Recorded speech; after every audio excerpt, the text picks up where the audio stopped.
Hello, everybody. Welcome back to another stream.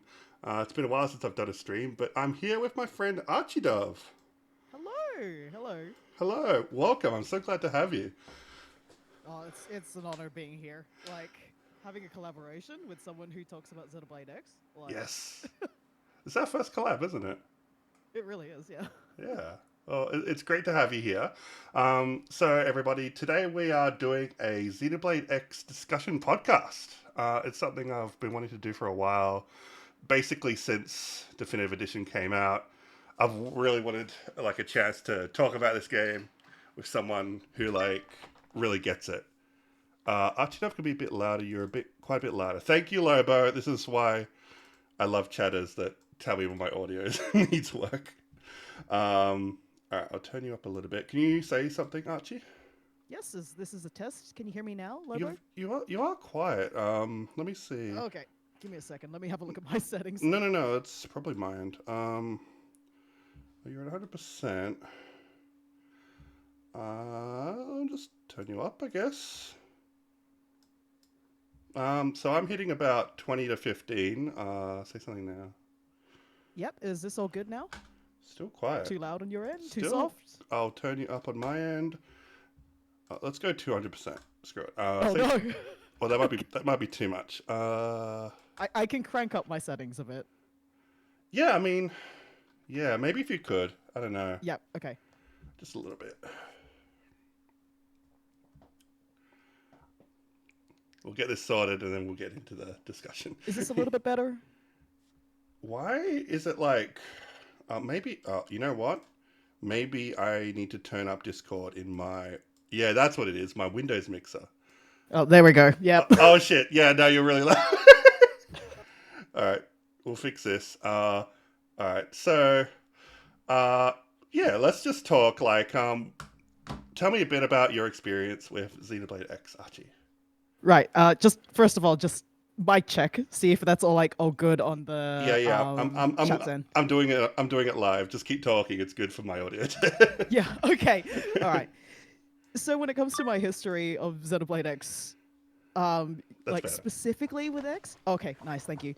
So specifically with X, I went through the whole Xeno series, and then I managed to get into X pretty much just in time when it was coming out for the Wii U. So I was like one of the OG fans of the original. Yes. And yeah, it's been 10 years, and now, what? Has it been 10 years? It's been 10 years or something. And now Definitive Edition has dropped. So obviously I had to latch onto that. I never strayed away from Xenoblade, ever since. So yeah, here we are. I'm still yapping about it. What's the title screen music called again? I'm trying to put it on. No, not that one. Not that one. Not that one. Dang it. That'll do. So yeah. I'm similar. Like I got into Xenoblade with the original on Wii. I was part of like Operation Rainfall. So well, kind of like I didn't do a lot, but I was there. I was following that very closely. And so when I finally got my chance to play Xenoblade, I became a fan, and there's something really special to me about Xenoblade X in particular. I don't know what it was, but like ever since I saw that first two trailers, I was in. I knew like this game was going to be my personality for the next decade. I don't know why. I just have an attachment to this game in particular. I really do. And I love all the Xenoblade games. I think like 3 and X are my favorites, but like I've always loved X for being so different from the rest of the series. It's just it offers something none of the other games of the series really do, and I think the things it does really well have been criminally under recognized by the fandom. Just the open world structure, how the game is kind of designed to be more of like a sandbox JRPG in a sort of way, which kind of goes against what a lot of people conceive of a JRPG to be.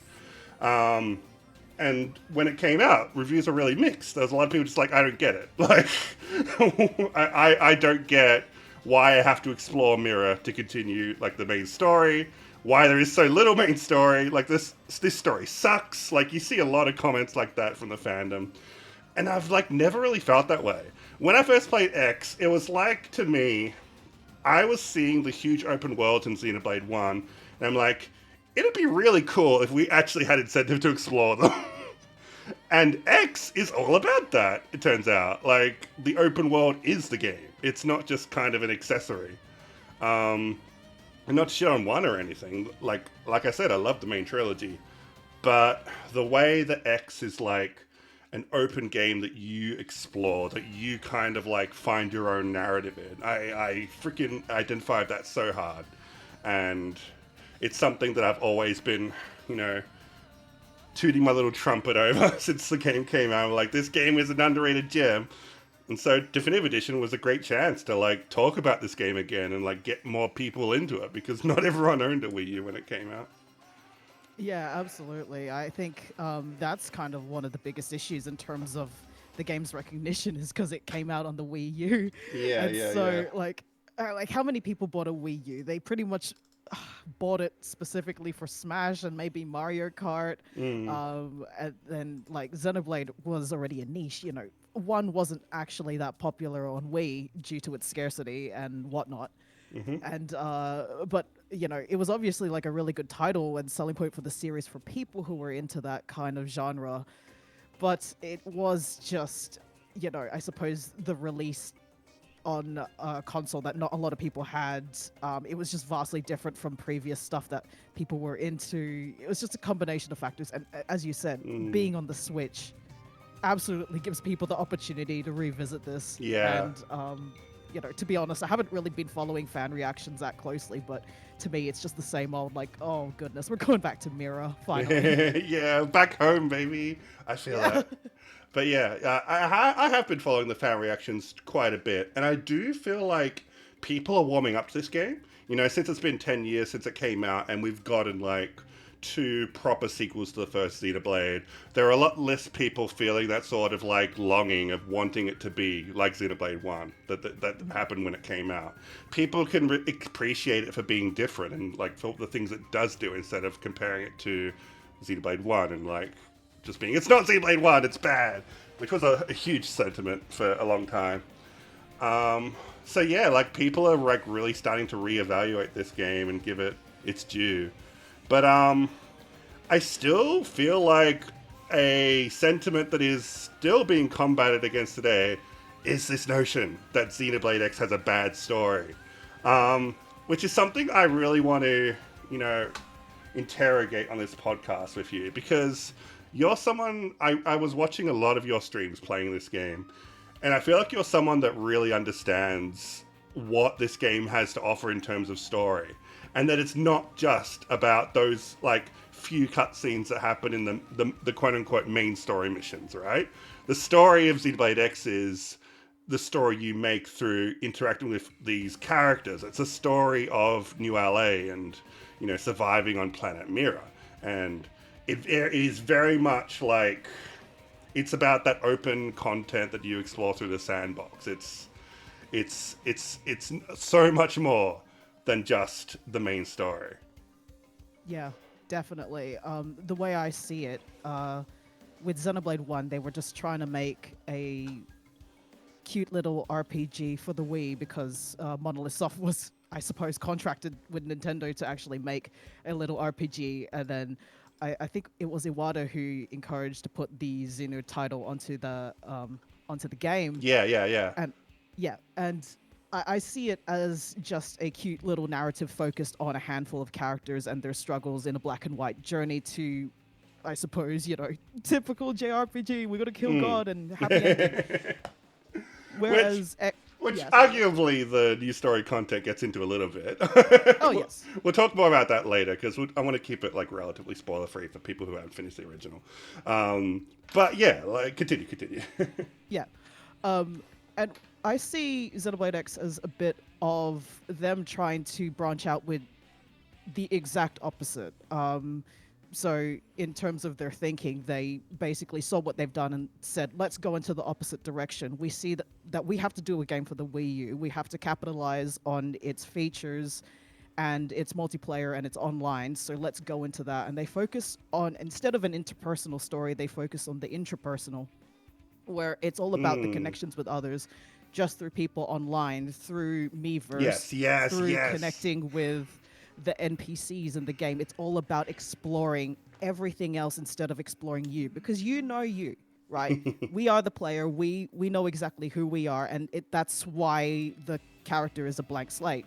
It's Sure. about discovering everything else, and that's what the whole thing is. The main character is Mira and everyone else. Okay, that you touched on a few really good points there. I think like you can learn a lot about what this game is trying to say just by looking at the title. X, like X is the big theme of the game, and that refers to like a number of things. Like, but I think the big thing that really ties it all together is this idea of like X as the crossing of paths, like connection. Obviously, you mentioned that it's got to tie in with the Wii U's features, so they're really emphasizing the Miiverse integration and the online functionality.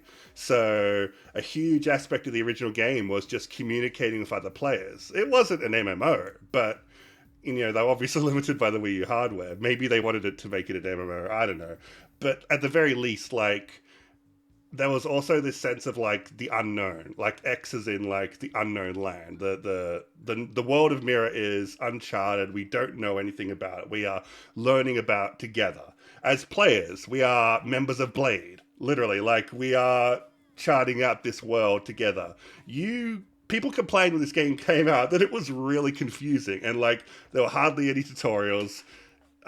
Information was really hard to find. If you wanted to find an NPC, you need to go find them in ULA. Like, there's no like easy menus. Nothing's easy. But the whole thing about like information gathering in the city, you run around, you talk to NPCs, and they tell you where other characters are. They'll tell you where monsters are in the world. And literally the Miiverse functionality of being able to text chat with other players and just ask questions about the game. How the fuck does Overdrive work? And like someone in the Miiverse chat would like, maybe tell you like, oh, go look up Enel's video. but, Yeah.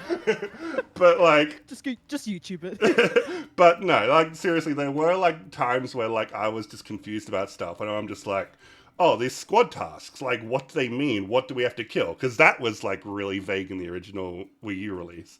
And you'd ask the players, and they'd be like, okay, we need to hunt these monsters over here, so go to this frontier nav node and hunt them with me. And like physically you don't see each other, but there's still that feeling of like passing information and working together that was really freaking cool. And I think that is something that was de-emphasized in the definitive edition, which like it makes the game a lot more accessible. It makes it so there's a lot less unknowns and information is easier to access, menus are easier to access. That's fine. That's probably good at the end of the day. But I do think there is some merit to the like artistic vision of the original game of just like trying to figure this shit out together. I think that is really interesting artistically and something I don't hear a lot of people talk about.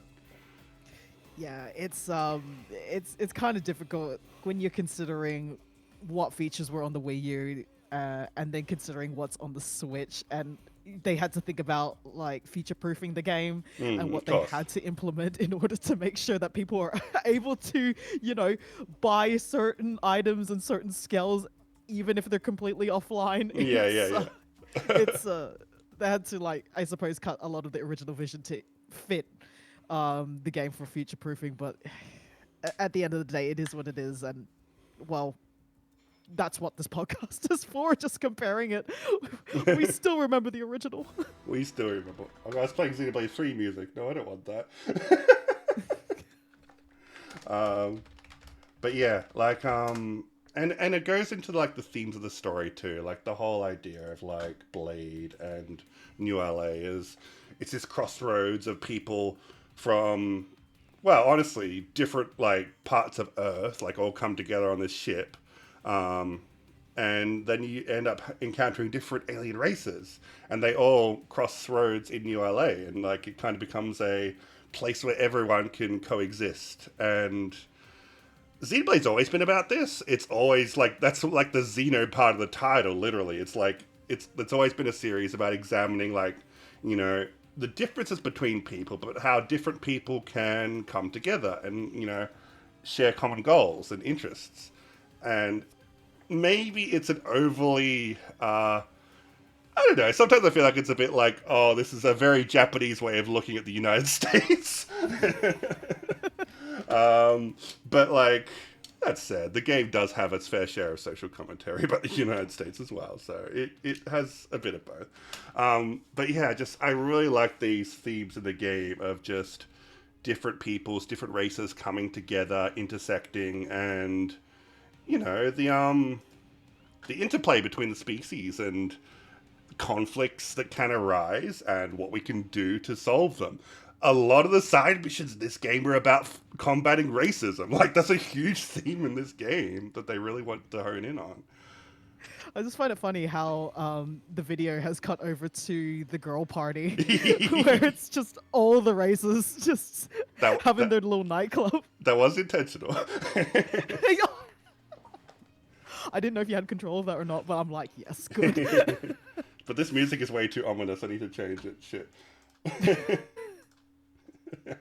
But that's super true. Like, that's one thing that I really appreciated in terms of storytelling, especially coming from one. One is very much just Monolith Soft trying to get their feet stabilized with this new genre that they haven't actually tackled before. And then in X, they're like, no. We're starting to have a proper vision now. And then they decided to take on, combating racism, having that racial tolerance and understanding, really accepting people for their differences in, really quickly, because this is a story about conflict, really. Yeah. And it's really a lot of the I almost said sub stories. A lot of the quests. Sorry, I might accidentally slip that in. I keep referring to it as a sub stories. But yeah, it's just really sweet how like a lot of the quests, especially when you see like different aliens get together and understand one another, it's usually just very positive. And it could be a little bit like turbo optimistic, but it's just nice. It's a kind of optimism we need in a world that we live in, right? Yes. Yeah. Like, some of my favorite side missions are about these alien races, which makes it really sad to me that there are literally a lot of people that never meet them, because a lot of the Xeno races are entirely hidden in, like, optional side content. Because that feels like the meat and potatoes of Xenoblade X to me. Like, if you only play the main story, I can kind of understand why people would think it's a bad story. Yeah. But because it's so much more than that. Like, I really say to people, like, not just the main story, not just the affinity missions, do the normal missions too, because they have so much of what I consider to be Xenoblade X's thesis and, like, everything it's about. It's about taking on all this content and seeing, like, the way that Mira and NLA evolves through our interactions with it. Some of my favorite stories are stuff like the one where the race names, it's starting to get a bit foggy in my head. It's all right. The prone woman is trying to grow a tree, which is like that's a good one. Yeah, you know the one I'm talking about. And it's like spiritually significant for their culture, right? Like, the whole idea is like the trees, like the spirits of their ancestors inhabit trees. I think that was the idea. Like, this is the tree clan, wasn't it? Yes. And one of the, what's that race called again? The Orphe. The Orphe, yeah. Like, one of the Orphe helps them out, and then, like, when they plant the tree, the Orphe just eats it. And the Orphe's like, what are you talking about? Like, trees are for eating. You think there's ghosts in them? That's ridiculous. And they get in a huge fight over it. But it's like, then you explain to the Orphe, like, one of the options is you can just explain that, well, it's like your ova, which is like this spiritual thing that all of the Orphe believe in. It like connects them. It's like maybe a virus. We don't know. But like it's this spiritual significance to them. So they're like, oh, the way that the prone talk about trees, it's like the way you talk about Ova. And it's like, oh, I understand how much I've offended you now. Like like it actually like gets through, and you're able to like foster this like sense of communication and understanding between these two races, which like you'd think wouldn't be able to see eye to eye. And it's funny, it's heartwarming, and like another orc makes the same mistake immediately after. But it's such a good way of painting that message of just like mutual understanding that's possible in New LA. Like that's the shit that like really actually touches my heart quite a bit when I play this game. Yeah, it's almost like it really is just analogous to everything that's happening on Earth, but they take it another step further and give all these races like actual full-on different backstories, like you know how the Zarabogan, they just live in a toxic dump, but that's the most nurturing environment that they could live in. And then you have like the Nopon, who are just like natives here, and they have to deal with all this stuff that's happening to their planet. And then the Manon, who were just dragged into a conflict completely just unawares of everything. They were forced to by the Ganglion. And you know, they all have different backstories, and you got to take that into account. And I just think it's just really cool on both the sci-fi level and on a emotional level. It's like really trying to understand and discover what makes each of these people tick, not just as a whole with their race, but as an individual. And it's just kind of really cool seeing you know, I get really hyped whenever I see an NPC that I'm familiar with interact with another one. Yeah, that's something that's really cool about this game, and like it kind of takes from like the first game a little bit, where like you had all these named NPCs that would show up on an affinity chart, and you could like do quests and still see them in the environment and talk to them. That's like one of the coolest things about any Xenoblade game. But Xenoblade X really takes it to another level. There's so many NPCs in this game and so many missions revolving all of them. So like, you know, watching your streams in particular, I felt like you were a streamer that I could really enjoy watching because you were meticulous in how much attention you paid to every NPC in the game. Like, if you did a mission, you'd go and, like, find that NPC in the wild and talk to them and, like, get new dialogue about what just happened in the story. Because there is so much dialogue in this game. Like, the characters are always changing in response to your progression through the missions and the choices you make in those missions. It's so much fucking text in this game, and the fact that you like tried so hard to see all of it, like I really think that's really cool, and something even I didn't really do in my playthrough. So that's something I got out of watching your playthrough in particular. Oh, thank you. It's just like after you play it once, you kind of visit a game again, and you want to make sure you've ironed every crinkle. You want to go down every path. You want to see everything. What you just said reminded me of something that we laughed about. So, would I be able to talk about like certain story beats that happen in the main game? Is that okay? Yeah, sure. We can jump around to that. Yeah. So with the Manon, when the Manon ship came in, it got parked on top of New LA. Yeah. And the moment I saw that, oh my god, this is such a good story. Go on. Yeah, it's really good. So the Manon ship parks on top of New LA, blocking quite a bit of sunlight over some the residential district. And I laughed because what immediately came to my head was somebody in the residential district is going to complain about this because they're rich and they're spoiled and they're privileged, and they're going to go to Nagi and say, "Where is my sunlight?" Lo and behold, yeah, it was just a bit you're making, but. Yeah, I know. I was laughing. I'm like, dude, someone's gonna complain about this. They're gonna like absolutely sue Blade. And then I walked around in the residential district. I find an NPC called Wilbur, and he's talking about how he hates the sunlight being blocked by the Manon ship. He wants it removed. Like, I'm like, how? This is so accurate. Like, oh my god. They get it. Fucking Wilbur. The writers get it. Like, I remember, like, when the game first came out, there was, like, a new player that was, like, doing a YouTube short of, like, her just running around the residential district, and she sees a fucking car that's, like, parked up on the curb, like, diagonally. And she's just like, this is the most American thing I've ever seen.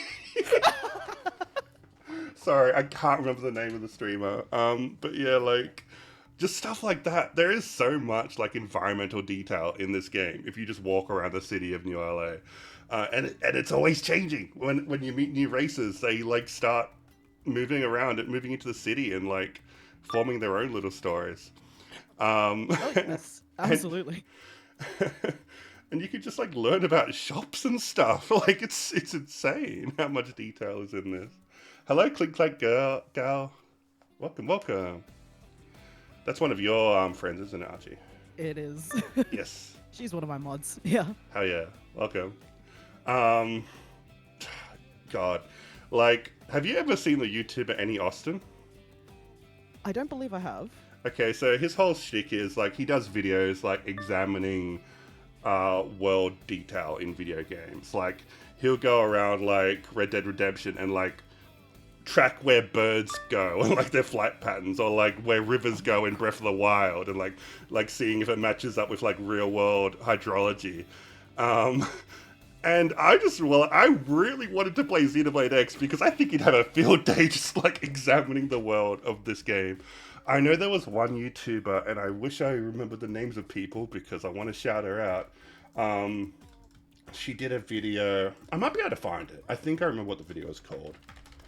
Um, but basically, she did a video talking about the biology of life on Mira, and just like how she would like examine like the creatures and like find that they have like behaviors and stuff and like mating calls. Like if you really pay attention to it, like it gets really granular. And I remember like one of them was like, there's like that monster that just kind of clinks the walls and makes clicking noises. Oh yeah, those things. And she was like, maybe this is like they're communicating with each other, like talking about like whether or not to hunt prey. And the funny thing is, they added a feature in Definitive Edition where you can like get like little bios on every creature on Mirror, and it confirmed her theory. And I'm like, holy shit! Like just paying attention to the environment is so rewarding in the game like this because they really care. They put so much effort into like the minute details with like the creature designs and like everything. The more you put into this game, the more you get out. That's something I keep saying to people. Like you need to put the effort in, and you'll be rewarded. Yeah. The game really does encourage you to just actually explore, and I just feel like it's a shame that people just try to railroad themselves onto the main story. It's like, you don't. I feel like this is a sentiment that I should really stress to, I think, most people, and I understand it's kind of hard in this day and age. I found the person. The person is Avian, Aeviann. She has a great video on Xenoblade X. Anyway, continue. I want to check it out. Yeah. But like, you don't have to rush things. I think it's just important to really just pay attention to things. I just sort of want to share a story because I remember, God, when I was a kid, I used to, I didn't have access to a lot of games. A lot of the games that I had to play were through rentals, and I had a handful of things that I owned. But what little things that I did own, I used to just wander around in this small little poly world in the Nintendo 64, but really just take my time and appreciate this little set that the developers have made for me. And I think that kind of has been lost to people when they grow up, and it's just kind of nice, especially when this world is a sandbox. Like, look at what they've crafted here. Look, Crimson Aura, and like they put a big orb. What does this mean? I think people tend to forget to ask these questions. And it's something that I probably shouldn't go into it, but like it's something that I've been forced to really reevaluate in my career, where I have to ask these questions and tune into that inner child and ask, why are these things? How cool is this? Isn't it cool like how these things play together? Are you allowed to talk about what your career is? You don't have to. That's fine. I'm just saying it might dox me. yeah, fine. Fair enough. But yeah, like, you're so right. When it comes to world design in video games, like, I feel like when games were smaller and when we were kids, we, like, spent so much time hyper-examining stuff. Like, Ocarina of Time. Just, like, how much information we could dissect out of every little polygon in that fucking world. Whereas, like, when games get bigger and bigger, it's like we take more and more for granted. And Mm. of course, a lot of open worlds are designed very procedural. Like they have like a collection of assets and they just plop them down randomly. But I do feel like Mirror is one of those rare open worlds where it is really meticulously designed. Like, obviously, they're going to reuse some assets, but uh, I think it's really special. I think what they accomplished with this game is super special. And you can see why Nintendo would then go to Monolith Soft and be like, we want you to design Hyrule. Mm-hmm. Like, it all started with this game. Like, that's how much of an impact it had on Nintendo at the time. And so many people just take it for granted how special this world is. Yeah. You don't need to just fly around and just scale people. Like, okay, rad time. Yeah, I go get ahead. I get so angry when everyone is like, "Oh, I like the game, but I hate how it takes 20 hours to unlock a skull."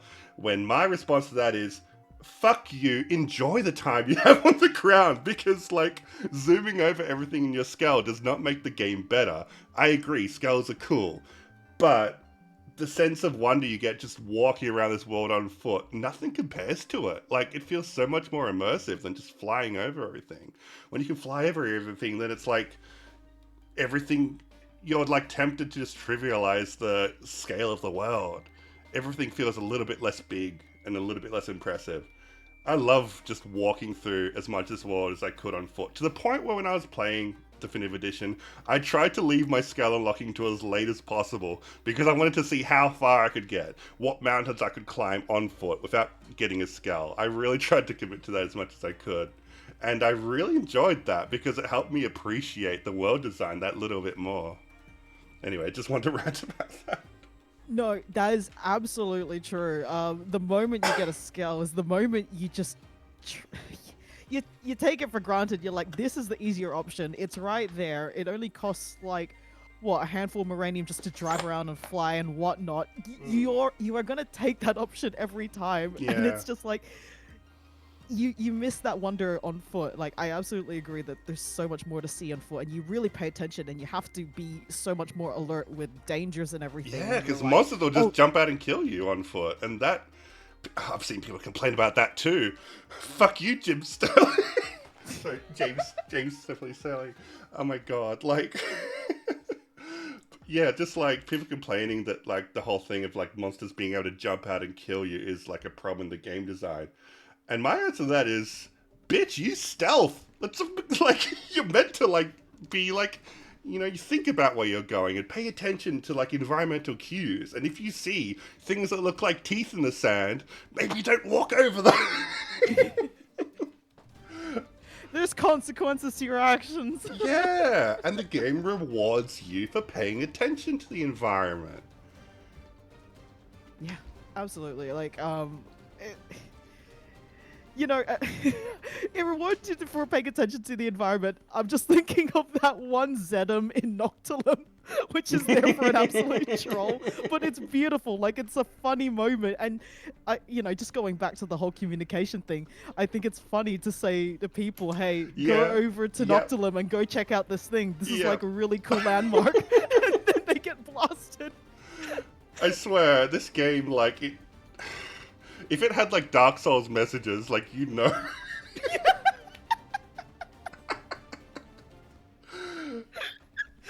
Oh my god. But that's basically what it felt like in the Miiverse days. Like, seriously. Oh my god. Oh my god. But yeah, like, I do have mixed feelings about the skulls in this game because they're fucking cool, but they kind of trivialize exploration, they kind of trivialize combat, and that makes me feel a bit mixed about them. It's one thing I've never fully been able to, like, resolve my feelings on. How do you feel about skulls? Yeah, especially when you brought up combat, I'm like, the moment I got a skill, I just decided to go over every tyrant that was giving me issues on foot and decided to blast them with a gravity weapon. Like, it was just, it was so trivial just to get over these tyrants, and it just feels like, it, especially on your first playthrough, you kind of it's kind of hard to transition back onto foot combat again once you're so used to being spoiled with scale combat. Yeah. Yeah, it's definitely something that I find that they have fixed in recent games, just because they didn't really have mechs or skells or vehicles, Yeah. really. Scales But introduced like a huge problem for balancing in these games.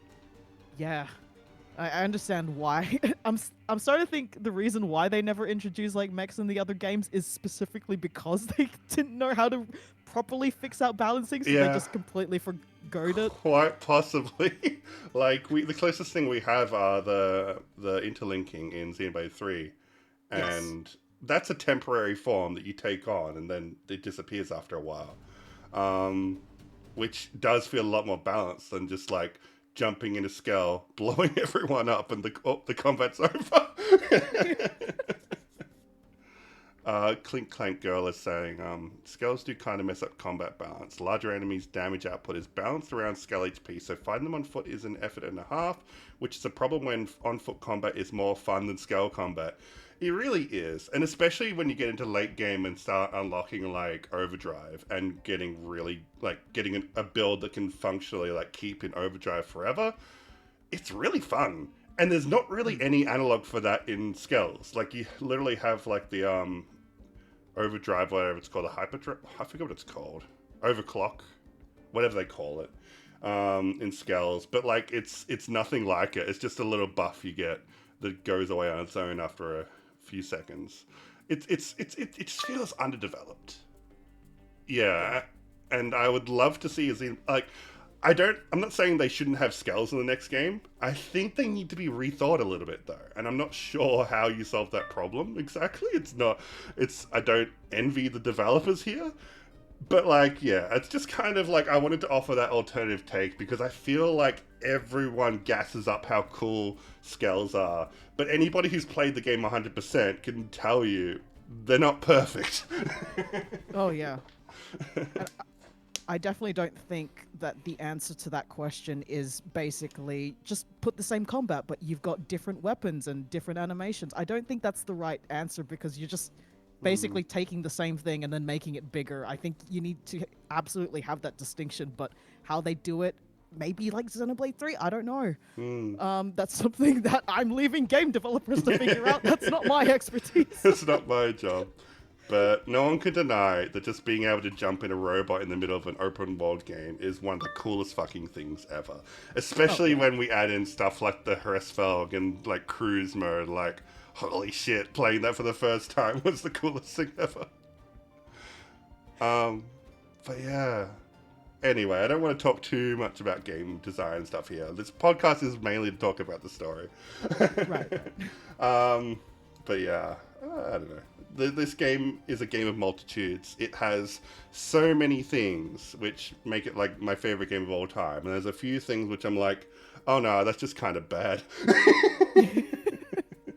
Like I even talked about like how inaccessible the first game was and how like that built community and stuff. I can still say all that is like really artistically meaningful. And at the same time say, I'm really glad that Definitive Edition added a menu that just lets you add party members. Like, I think that was a really good call. Yeah, not gonna lie. In the first game, I had no idea where like my party members were. I had to go find them. I'm like, where the heck is like Yelv? What do you mean he's down this alleyway? I don't think I picked him up for the longest time because I had no idea where he was. Oh my god. So, yeah, one thing I wanted to spend a lot of this podcast talking about was all the different characters, because Xenoblade I'm ready X... to see these photos. Xenoblade X is a game that's all about the characters. Like, we've said, like, the main story, we've barely talked about it, because there's not a lot to talk about. It's pretty straightforward for the most part. We might have a little bit of a discussion section for the new content added in Definitive Edition at the end if we feel like it. But it's just basically like it's a homage to all of your favorite sci-fi flicks. Like that's basically what it is at its heart. You got lots of Star Wars, Star Trek. The side content even has a little bit of Back to the Future in it. Yeah. Alien, like we had that whole like side content about the water plant and everything that happened there, which was erased from my memory. So replaying it was like really cool. Like, oh, I forgot about this. What a beautiful thing to remember. Yeah, but yeah, I mean, like, look, there are plenty of YouTube videos talking about the main story of this game, and I think like it is very backloaded. I think most of what's worth talking about is the last like what chapter 11 and 12, all the stuff with Lao, all the stuff with the life hold. That's all super interesting, and you can get into like lots of philosophical talks about the nature of life and humanity and all that stuff, but we're not here to talk about that. We're here to talk about our characters. We're here to talk about ULA and like what the broader spectrum of all the content this game has to offer than just the main story. So let's start by talking about the playable characters, because there's a lot of them. I'm going to leave Cross out of this for now. Yep. But we didn't mention, but you are like your reactive image is your Cross. Yes. You just played a fucking murder clown, which is fucking hilarious. I kept experimenting with stuff, and then I put on the clown makeup and the suit on, and I was like, I'm never taking this off. This is the look. This is my avatar now. This is my stream reactive. It's so good. Anyway, you can see this little image here of my avatar and a Rothian looking over at the balcony. Sorry, my avatar's blocking a little bit of it. But yeah. Oh, that's all good. Anyway, so let's start by should we talk about Elma first, or we might save it for later? Because Yeah, I think Elma is a little bit more complex, especially, you know. all right, let me look. Are we going into chapter 13 stuff? We'll do it later. I think we'll save it for Okay, like the end of the podcast. I'm just gonna pick someone from this list. Bam. Let's talk about Irina. Okay, sure. What do you think about Irina? Okay. So I think she's one of the core characters, right? Like what are they? The core 7 characters that are mostly in main story stuff. They're like the inner circle of Alma's friend group. Yeah. She's one of the cool kids. The skeleton crew, I think they call it, don't they? Yeah. Yeah, cool name. I definitely appreciated her. Just, I know I keep going back to Xenoblade 1, and this isn't a Xenoblade 1 podcast, but, you know, coming from that game where I found a lot of the female characters to be quite static, and quite... I felt like there could have been done a lot more. Hot takes. Are you not a Melia enjoyer? Melia's fine. It's everyone else. Okay. Yeah. It's like, oh man, where's the difference between Charlo and Fiora there? I think there's a lot of problems with how that game writes women. Yeah. Like, you really want to root for Fiora, but so much of the story is just, I love Shulk, and I'm important to the story because I'm close to Shulk. Yeah, I mean, not to go super off topic, but I had like a little bit of a crash out during my last Deltarune stream about Xenoblade 3 and how they write women, but that's neither here nor there. But, you know, seeing Irina, who's just like an absolute fiery powerhouse, you know, you have like a 13-year-old Lynn, absolute genius. You have Elma, who's just the stoic commander who's pretty much just got most things under control. She at the very least keeps cool, and then you have Irina, who's just one of the cool kids, absolute hothead. She doesn't take shit from anybody. Yeah. She had that little moment near the beginning where she's like, oh man, fuck these 2 dudes. And then they come in, they're like, oh, we're so sorry, we almost got eaten by a bird. And she's like, oh, whatever, you guys are losers. But she saves them anyway because she's a good person. Exactly. And that's what I really appreciated. You have, like, an actual core group of people who are fundamentally good, but they take on everything so differently and react so differently. Even that one quest later on where they... you know, the crew meet the father and the son, and she's like, what the hell is going on? You guys treat each other this way? Because she had like a horrible, like, a rough childhood growing up. She didn't really understand that. And she's like, I don't get it, but whatever. I think that's just such a real response to that. I guess it's good because, like, I do feel like Irina's stories are super interesting, but she's such a constant character. Like, she shows up in so many other parts of the game too. That like, she has a constant impact on the story that keeps her relevant. Yeah. Um, and she's also one of the few characters that like experiences like and grieves from like a death of a comrade in the middle of the story. Like, what's the guy that died? What's his name again? Marcus. Marcus. Yeah, like that's a huge like point where like just well, he's not an important character. Like you can totally ignore him, but he is one of the named NPCs, and like he's gone after that story chapter, and like you see like Irina is probably the character that grieves for him the most. I don't know. She's not the most interesting character in the cast to me, but she's cool. I like her. Yeah, I think you need characters like her, and especially in a setting that has pretty grounded humans. You just need people who are just they got a personality, but they don't have to be louder than life.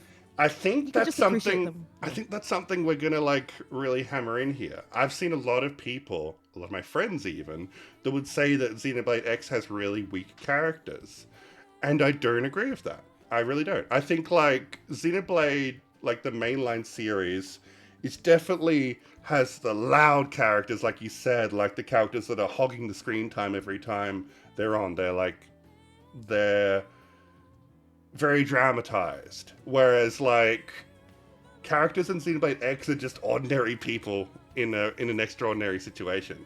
Like none of these are like a princess. Well, actually, no, there is a princess. Yeah.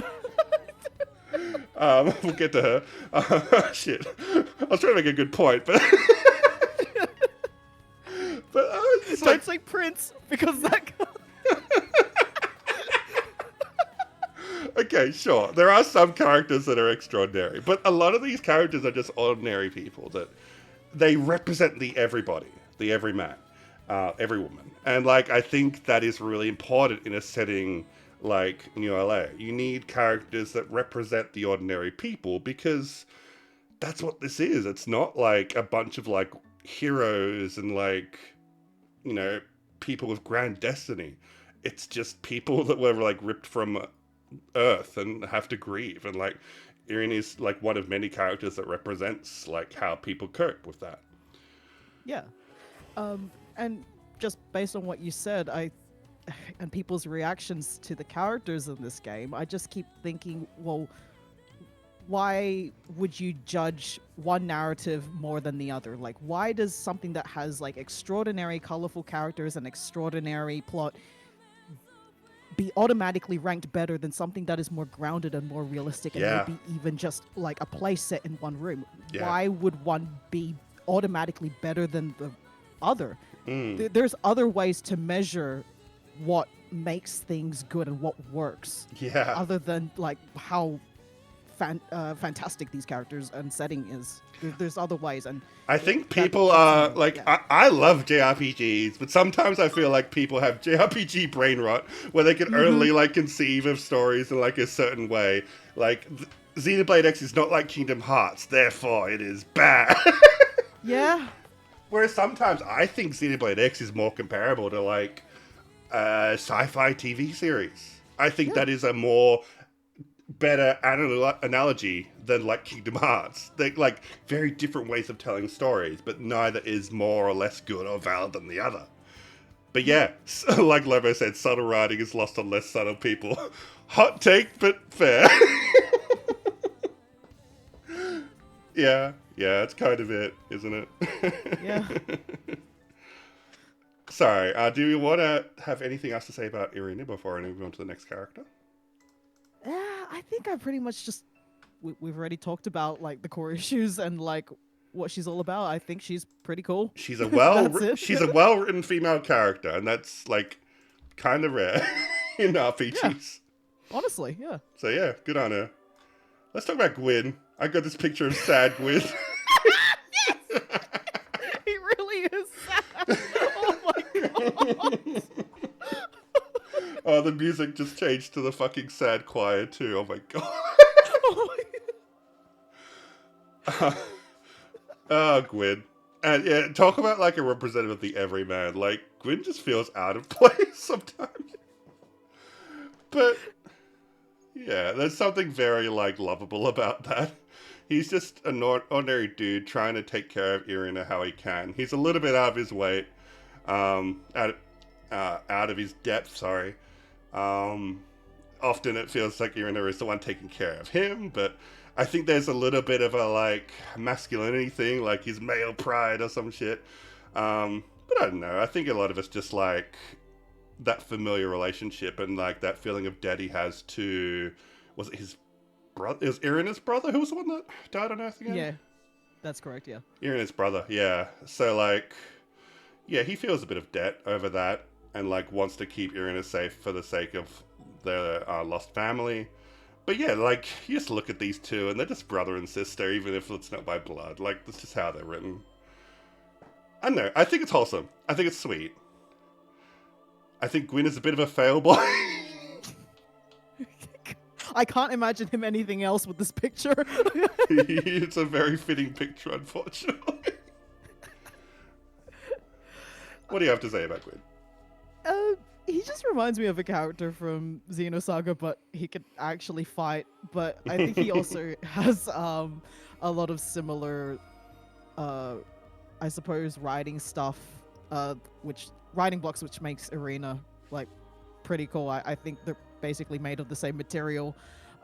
He's very much the everyman who's just trying his best, and I remember there's like quite a lot of stuff in his heart-to-hearts which makes him like quite interesting. Like, he's so desperate to kind of connect and understand every person, especially like Irina, but with everyone he has that empathy, and it's so weird because he's like an interceptor. Yeah. Who's like out there like trying to fight all this stuff, but he has like such a gentle heart, and I just think that's just really sweet. Like, you almost think he's in the wrong job, but no, he is in the right job. He has a good mind. Yeah. Yeah, he's looking out for his comrades in battle. Yeah. Yeah. I don't have a lot to say about Gwyn, but yeah, neither. I'm happy to move on to the next character, Doug. Yeah, sure. Who is another character who is part of this crew. Definitely like the protector, it feels like. He's like the Ryan of the group. It's definitely the archetype he was kind of placed into, like the big strong guy. Sometimes like treated as the dumb one, but I don't think he's actually that dumb. No, he's not dumb. I think he's really fucking like smart and insightful. He's a very empathetic character. It's very clear, like through his interactions with other characters like Lau and Alma. He's a warrior. He's always worrying about everyone else. And trying so hard to understand. Definitely, like, I think in terms of the central cast, I'd say he might be the empathetic core of the group. Like, he's really, it really comes to a head in chapter 12, where, like, he's the first one to start questioning everything about humanity, and, like, he really comes very close to, like, being like, I understand why Lau did everything he did. Like, he's so damn empathetic of Lau, even though Lau did a war crime and like almost doomed the entire human race. He's just like kind of like, I get it. I think that's really cool. Yeah, what do you think about Doug? Yeah, like as you said, I almost looked at him and his introduction and I thought, oh, okay, here we go, another Rhine. Yeah. Nothing wrong with that, but the more I like listened to him and the more like he talked about his stuff, and that one affinity mission where he has to, what did he do? He killed those Karos or something? Like baby Karos? He's just someone who's willing to do things, even if it like hurts him. And as you said, like he is just empathetic. He's someone who is cynical but tries to push for the most optimistic thing anyway. He tries to do his best.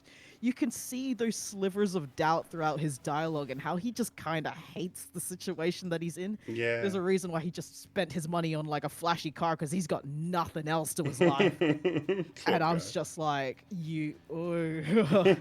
that is telling. And like after everything that happened with Lao and I you know think everything that happens in the game. he strikes me as a bit of a like subtly. I think he's got a bit of depression. This guy. I mean, Yeah.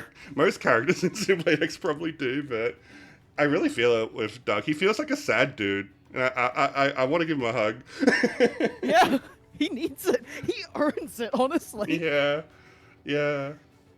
I like Doug. I think he's quite underrated. Something about him like really appeals to me. Hmm.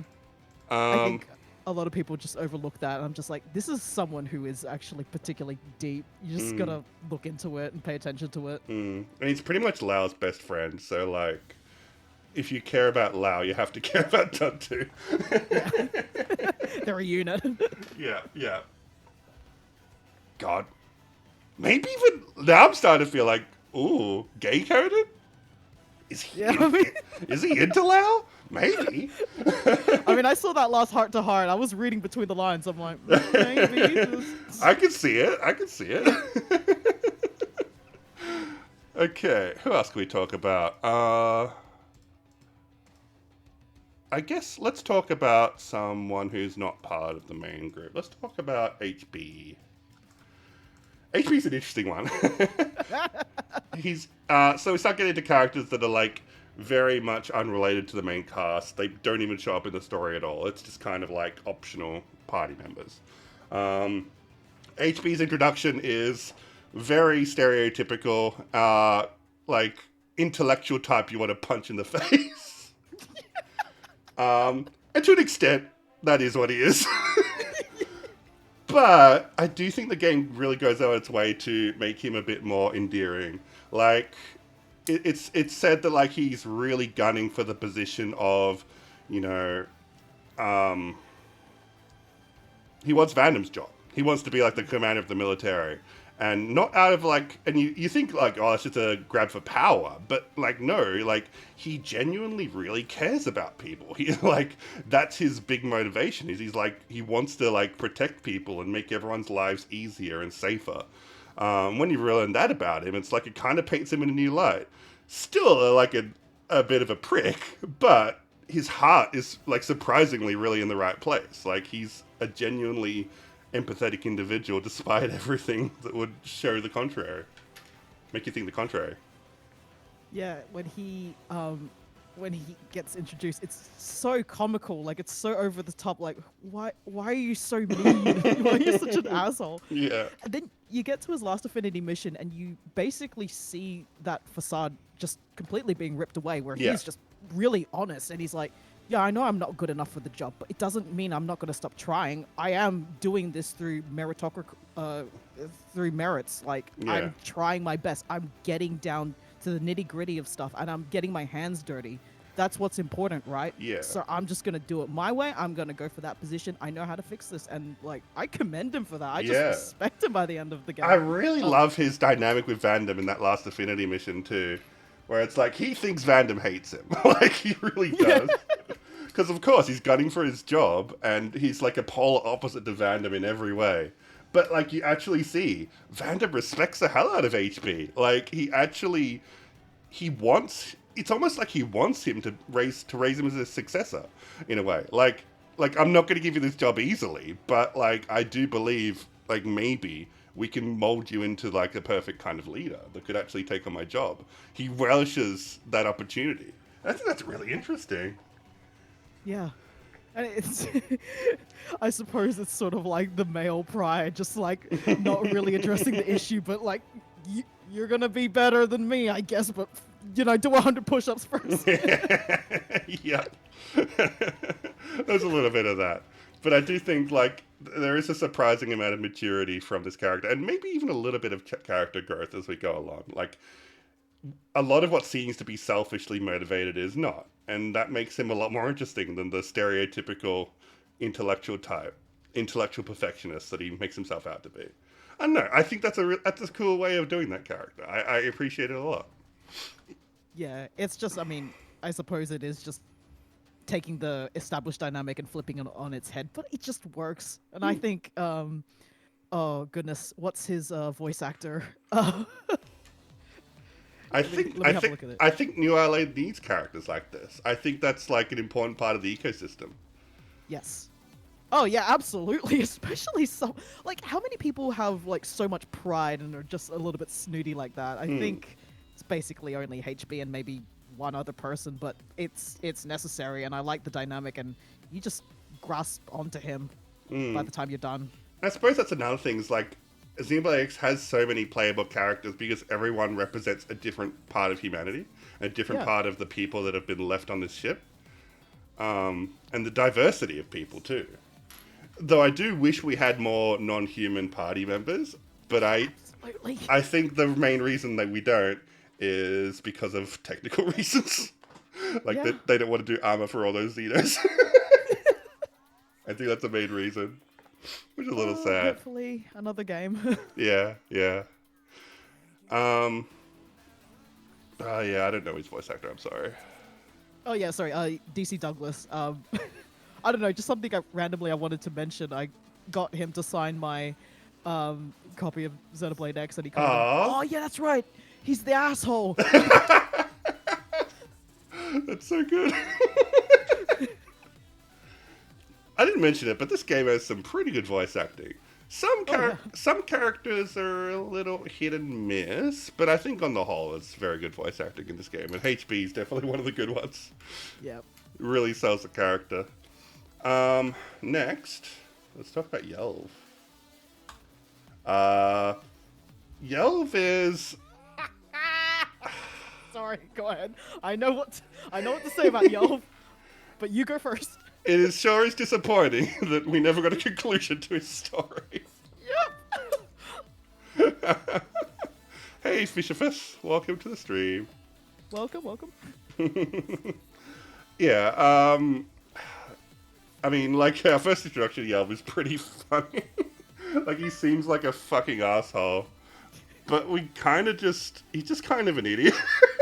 He really is. And I really didn't know what to make of him at the start, but he definitely grows on you. He's a himbo.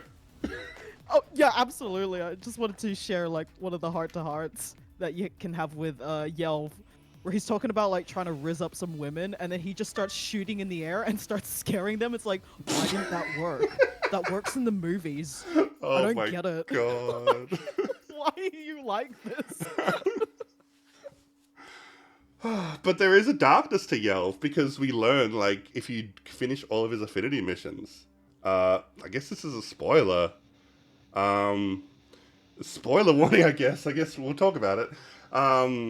It's revealed that Yelv wasn't a real person. Like, he is a artificial intelligence, an artificial personality. A J-body, as they call it. And we were really hoping to get some elaboration on what's going on, why that is. But no, they didn't really answer it in Definitive Edition. It's just kind of an unanswered plot point, which is sad. But yeah, it really makes you re-examine everything that you did with him in a new light. Like, what are they trying? Like, is this like, are they trying to create an army of super soldiers? Is this the super soldier? Like the himbo? Really? Absolute himbo who tries to rizz up women by shooting in the air. I don't know. I don't know what to make of that. It's just an unresolved plot point. Um, I don't know. I like him a lot. I think like his like connection he builds with Cross so quickly. It's like, I don't know. It's cute. I don't know. I don't have a lot Yeah. to say. No, like I absolutely learned to like really like him after a certain point. I'm just like, why is this guy such a weirdo? But then you realize he's just trying his best and he just misses his friend, and he's sort of in the same position as us, and then it kind of gets rug pulled, and I don't find that to be a bad thing. I found it interesting. It's just they never went somewhere after that. And I'm like, no. Yeah, and of course it puts Eleonora, like, it changes how we look at her completely. It's like, oh my god. And like the relationship he has with her, because he really trusts her. Like, she's like one of like the next person he trusts more than anyone, like next to like Cross. And it's like, oh, that's kind of a like an abusive relationship analog, isn't it? Like, ugh, Yeah. yikes. Um, but yeah, unfortunately, we never got a follow up to that. There's a good chance J bodies will show up in some future Xenoblade games, so that's probably the very good chance we could get some more of that. But it's a little sad that we didn't get much of a conclusion to Yelp's story. But either way, whether he's real or not doesn't matter. He's still our bro, and he needs a hug. Yeah, I mean, that's really how I see like each of the characters. I'm like, I don't care where you came from. You're still one of the party. It also Now get in opens there and fight. it also opens up the can of worms that maybe crosses a J body, Yeah. which is very interesting. And like there's all these like the game is constantly giving you dialogue options of like, what were you like back on Earth? And it's like, game, you know damn well I don't remember what I was like back on Earth. Yeah, exactly. Our character has amnesia. And so like my question is the game asking us in like a meta-narrative way to define Cross's backstory? Are we creating that? Or are we bullshitting? Like, is there no backstory? Are we just fucking making up a fucking our own little fan fiction and telling other NPCs that this is what we were like back on Earth when it was all fake all along? I don't know, but that's very interesting philosophically, and I would wish we got a bit more examination into all that in the actual game, but it's fun to think about and theorize about nonetheless. Next character. Yep, hit me up. Alexa. I could only find a sad picture of her. Oh my gosh, she is so sad. You weren't joking. Which is, she's usually a very peppy character, so this feels a bit unfitting. I'm like, this is like one of the most hyped up characters who's just so excited to be here and is just Yeah. happy to do her job, and now she's so sad. But yeah, I like Alexa. She's a very simple character, and I think that's perfectly fine. I think it's fine to have some characters that are just all about what they're about. I think she is our autistic representation in the game.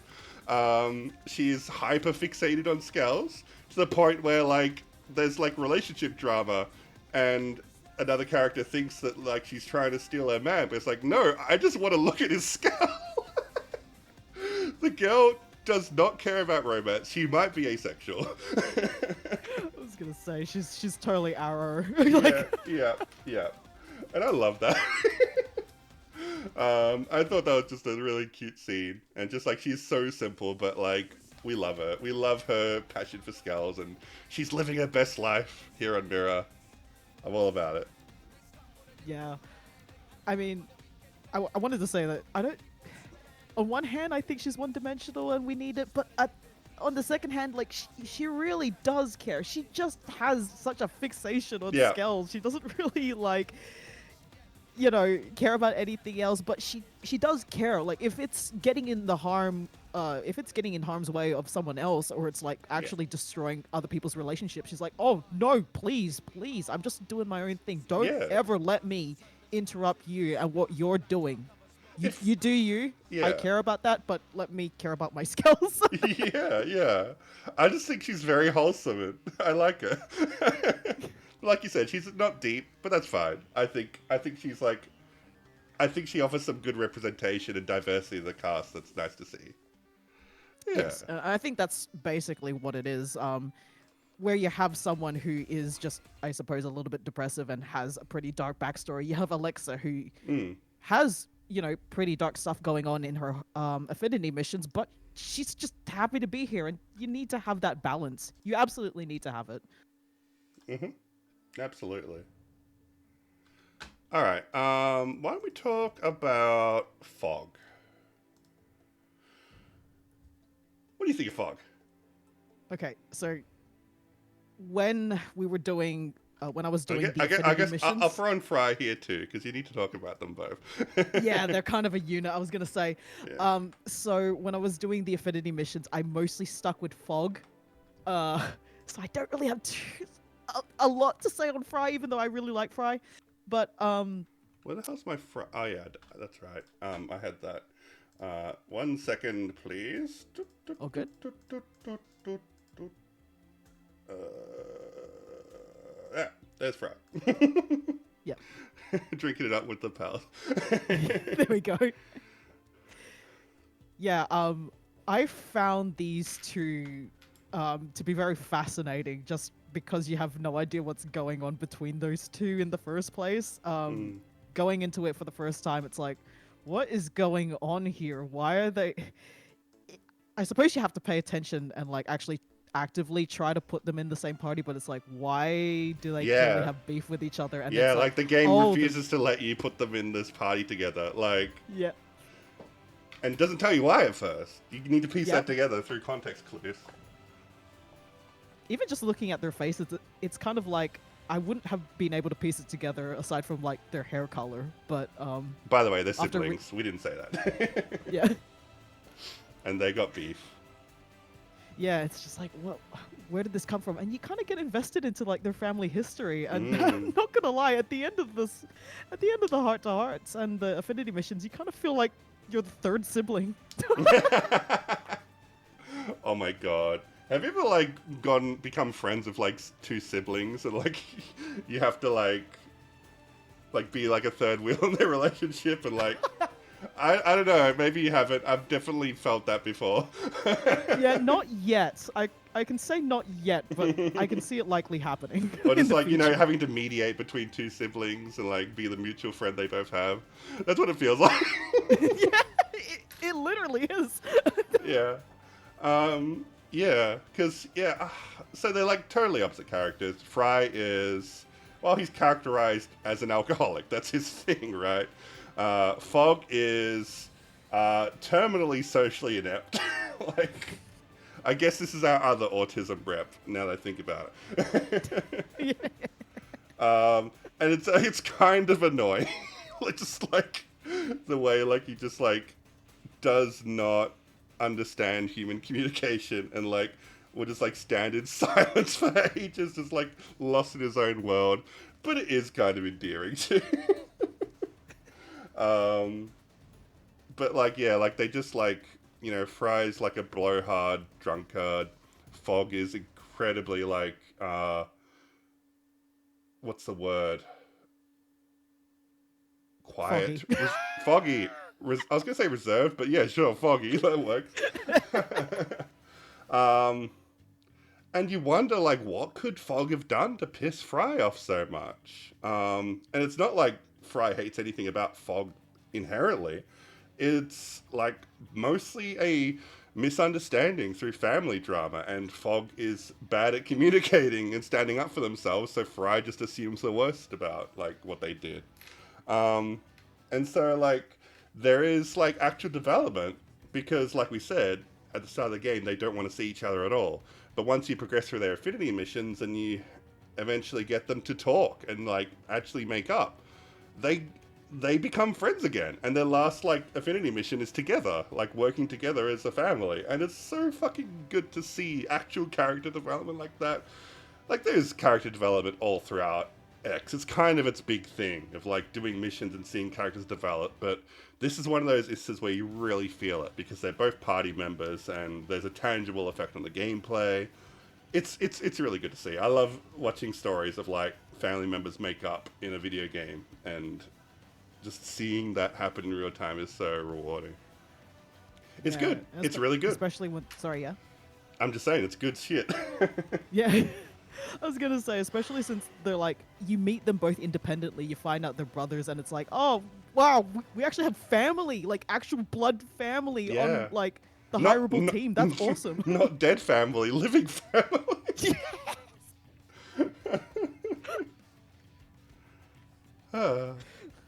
But yeah, I think it's really well written. I love that final scene of like what that they discover like Fogrium, and like Fog is just like he's just like sitting there wondering how to interact this matter, and then he just shoots it with his gun and it fucking crystallizes, and Fry's just like, well, I guess that's how a genius works. Like, he really has a lot of respect for his brother. That's so sweet. Even though, like, he may as well be a fucking alien to him.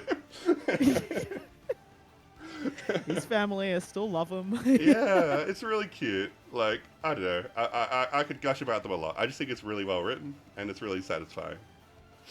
Yeah, I'd love to just replay this game just so I can figure out more about Fry. Just because I don't think I've ever fully done his side of their affinity mission quests yet. Mm. But from what I saw, I'm just like, man, I really like this guy.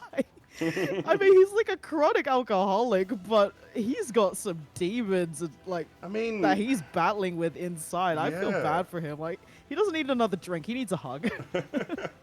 You understand why characters turn to alcoholism in this setting. It's pretty bleak. Fucking, like, Yeah. they had to, like, the Earth was destroyed. This is a story of, like, people coping with the apocalypse, basically, and what comes next. And so, like, when I see characters that are just, like, drinking all the time, and they're part of the military, I'm like, I fucking get it. Yeah. I'm sure, like you know, Van would see that. He'd be like, okay, just don't drink on shift, okay? Drink after hours. It's whatever. Just come back alive. Yeah, yeah. Oh my god. But yeah, good stuff. What about Hope? I got this picture of DuckDuckGo. It's got someone's cross on it. But yeah, Hope. I mean, she represents something that this game really needed, I think, which is just like, she's a mediator. She represents the mediators, which are a group of Blade which don't engage in combat. They are, well, like, not usually anyway. Their primary focus is helping people. Like, the way they're described on our initiation is they kind of sound like cops, but like, I don't see it that way. Like I think they're much more about, like, you know, just being like, yeah, like literal mediators in the community. They're working together with the community to help solve civil disputes. Is Hope the only mediator party member in this game? Yeah, she is. Yes, that's right. And yeah, she is a insanely, what's the word? Optimistic? Or like, she's just like, she's a nice girl. Let's just put it that way. You know, she cares about everyone. She's putting everyone else's needs first, and she spends all of her time working to help others. She is not doing it for profit or power. She's a saint, like, very much like a saintly figure in this story. And her missions are about, like, dissecting that. What happens when there are people that take advantage of you for being too kind? What about people that lie to you and, like, manipulate you? And, like, you know, how can you, you know, go on being a good person? And I don't know. I can see some people might not like Hope. I like her a lot. I think she's really interesting. Her story is definitely a little bit on the melodramatic side, but that's because she's like, she cares so much. Like, was it her, like, her father was like, there's something there about her father, like, she's trying to carry. Her father was like murdered and taken advantage of or something. Yeah, but he apparently he was a very similar kind of person who, like, you know, very charitable and, like, making it his mission to help others, right? I think that's the idea. But yeah, like, I'll let you talk a little bit. What do you think about Hope? Yes. I think, like, in contrast with a lot of the other party members who have been jaded or going through their own stuff, and I suppose are just unleashing it on the tyrants and you know, everything that's going on in Mira. You got Hope, who's just in New LA, quite localized, dealing with her own stuff, but she's just really sweet. You need, as I said before, you need to have that balance of characters, especially recruitable party members. I You feel need to like have, like, someone who's nice. yeah. It's funny. I feel like in any other story, she would be like a religious character. Like, she'd be like a priestess or like a nun or something like that. Yeah. But like she fits into that archetype quite a lot. But her motives aren't religious; they're completely a-religious. It's just a genuine philanthropy, wanting to help people. And she does go through that bit of a crisis towards the end of like, what if I'm not a good person? I know it's a little bit melodramatic, but I like it. I think it was really sweet. And I admire her commitment to working to help others, regardless of who they are. Like, she's also like one of the big advocates of like, you know, human Xena relationships too. Like, she helps everyone equally, and that's cool as hell. Yeah, even because she's one of the earlier party members that you can recruit, so you basically only you. What are the races that you can have? You can have the humans. I think you can have the Nopon and the Manon, and that's about really it that's involved in her quest. But she doesn't care. She wants to help other people. One of the issues that I had with her is, I believe, one of her heart-to-hearts where she mentions like not taking in any profits past a certain point. Like if she gets her the amount of money that she earns in like a month, she stops accepting money from other people. And I'm like, Right. don't do that. You're reducing the value of other blades. You're giving out free work. Don't do that. I don't know. That just hit me on like a financial level. I'm like, don't do it, please. Just take the money and save it or give it away later. Girl needs to value her work more. Value herself more.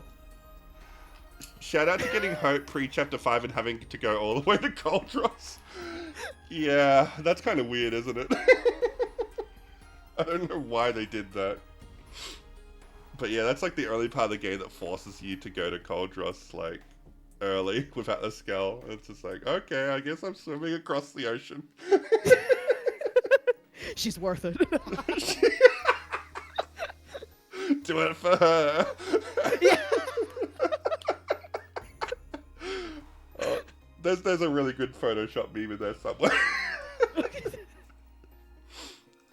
Okay, what about...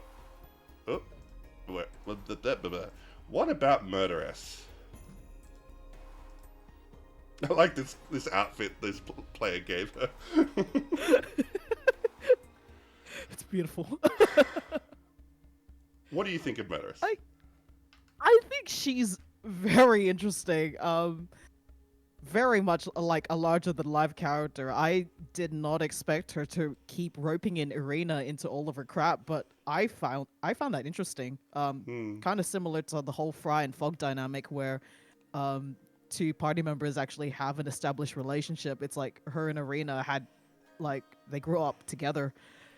I thought that was cool, and then you have Murderess, who's just an unapologetic asshole. She just wants money, and I'm like, okay, I kind of respect that out of a character. You got people who are like trying to do the right thing, and you got her who's just turbo greedy. You know what? I'm down for the ride. Yeah. And then when you hear her like backstory, it's like, you know what?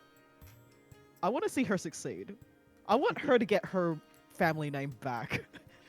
And I think some people will completely disagree with me here and say, oh, screw her, she's like the worst. But I found her fascinating. I just think I like having someone who's not fully morally good. It's definitely, on our side. Yeah, it definitely adds a contrast because most of the party members are very, like, upstanding people. Even the assholes generally do it for good reasons. Well, she's kind of pretty bad. Very self-centered. She's got a bit of empathy in her, but not a lot. Yeah. Like, the good thing that she does at the end of her, like, affinity quest is actually buying people lunch. Like, that's it. Yeah. It's good that we have a character like her, but I don't think I'd want to be friends with her. Oh, no, absolutely not. She'll rob me any chance she gets. My goodness. But yeah, I mean, I do like the whole, like, murder revenge plot that happens towards the end. Like, I think it was the last Affinity mission. That was cool. Like, just a literal, like, serial killer, like, ended up in New LA. And she wants to take revenge, and we have the option of helping her. And just like, fuck yeah, let's put this person in the ground. I like a good revenge story that doesn't try to moralize it too hard. It's just like, no, some people shouldn't be alive, or at the very least, like, shouldn't be allowed to continue doing what they're doing. It's like, yep, I'm with you with this, sister. Let's fuck this guy up.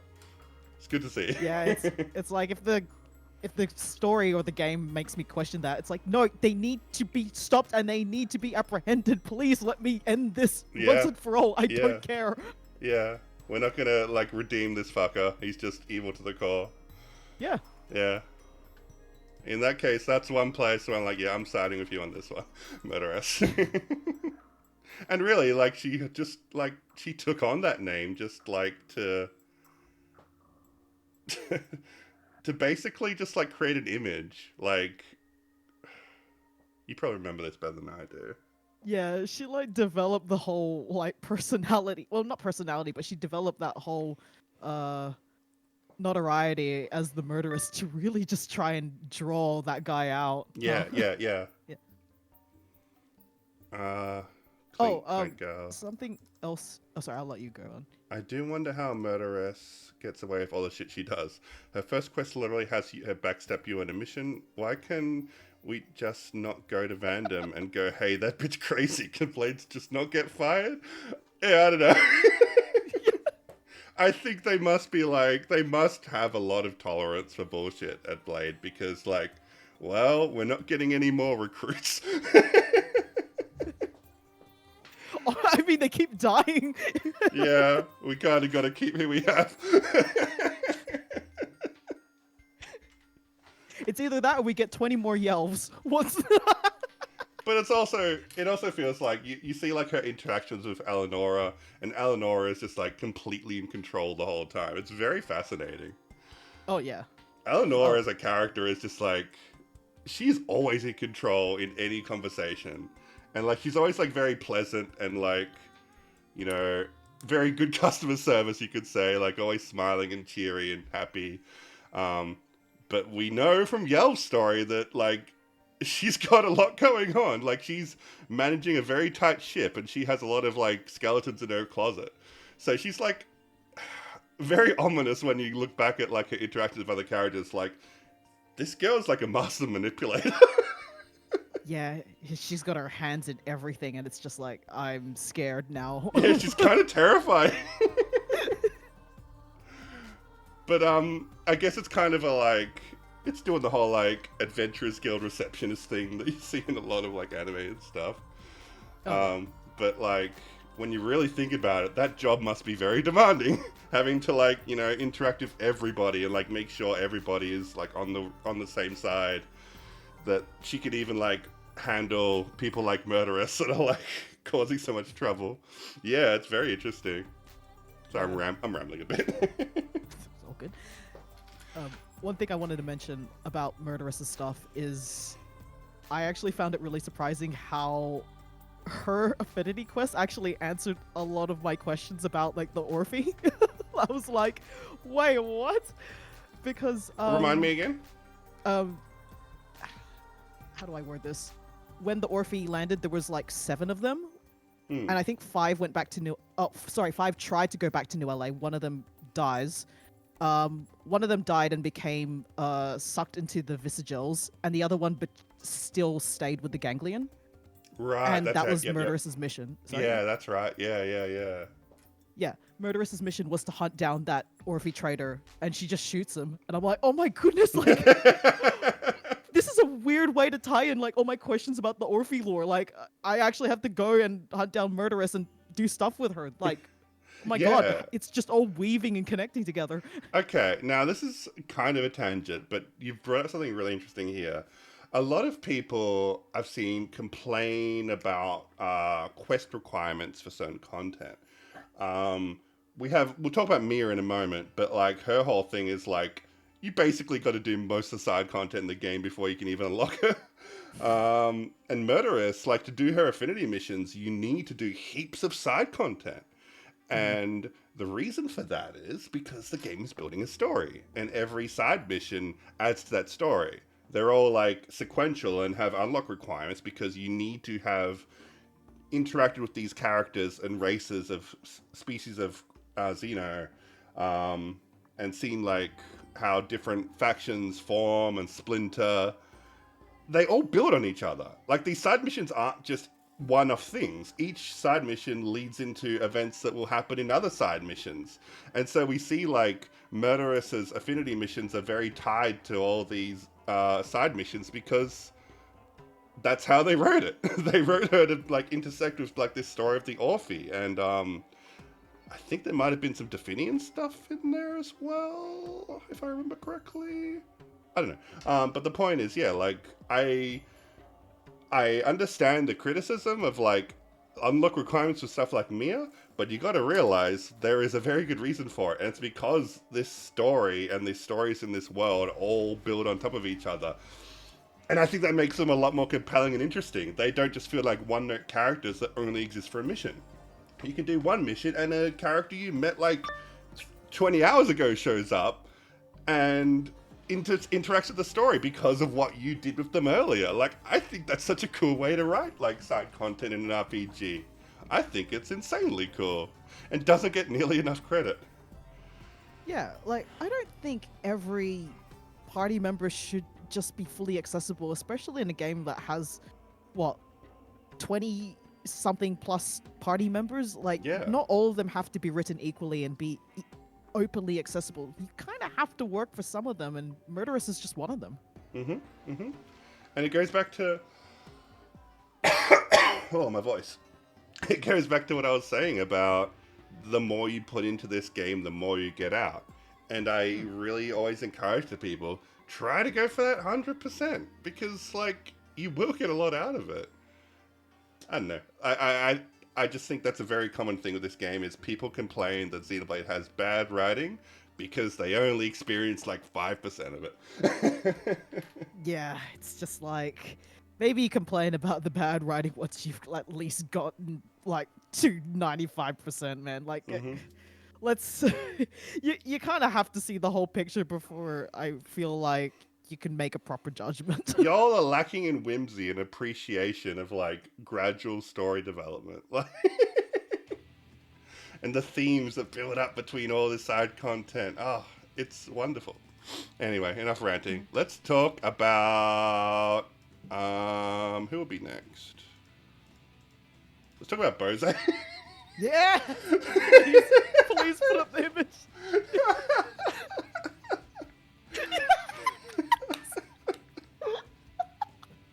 Oh, sorry, the live slug reaction is covering it. There we go. The best thing. Yeah, I made that image. I just sent it to Archie. Oh my god. Anyway, fuck Bose. What a racist. What a fucking clown. Get this guy off the island. I know the story is, like, trying to do a thing, and it's just like, well, racist people exist on NLA2. It's not going to be all rosy. There's got to be some conflict, and I get that. I still don't like him. He's like the caricature of a fucking bigot, honestly. Just like, Oh, yeah. it really does it perfectly, just making him such a weeb. Just like, oh, I love Buddhism and Asian culture, even though I clearly don't know a lot about it. Yep. And I will teach others the way of the Buddha, and they can call me sensei, and preach tolerance and harmony, but fuck all other races. I don't know. The dude is obviously traumatized. He has his reasons, and the story does go out of its way to make him a bit less racist by the end. So whatever, I can forgive it. Yeah, my issues with Bose pretty much kind of align with yours. Like, he's such a caricature of being racist. I wish... It's hilariously good, though. It's like a really... Yeah, okay, it's really funny. it's like they're making fun of a very particular kind of person, and I can't help but laugh at that.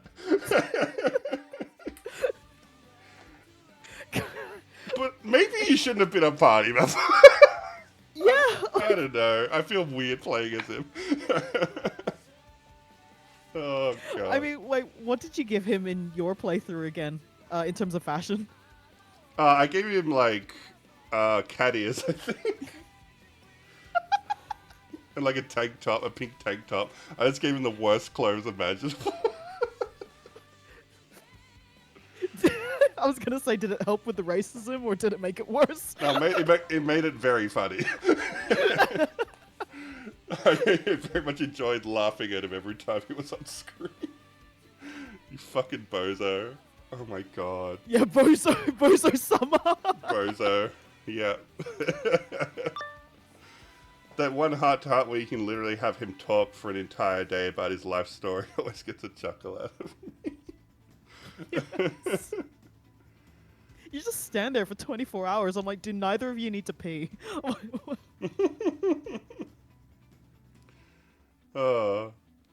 Yeah, I don't know. What a clown. It is a strange one. Do Mims need to pee? Can we turn that function off? They must. I mean, like, it's meant to be a twist that you find out you're a mim, so they must be able to pee, right? Unless part of, like, Cross's amnesia was forgetting that humans need to pee. They've been holding it in since they got found. Oh my god. Anyway. Let's talk about Liesel. Oh yeah. Wait, I think I got on the wrong layer. There we go. Liesel is great. I love her story. I think it's like really some of the best new content in Definitive Edition. They put fucking Jeff Bezos in Xenoblade. Yeah. Does he get murdered by the end, or do we just trash him? I forget what happens, but we get to beat him up anyway. I'm fairly sure he gets murdered, but I'll have to like triple check. Yeah.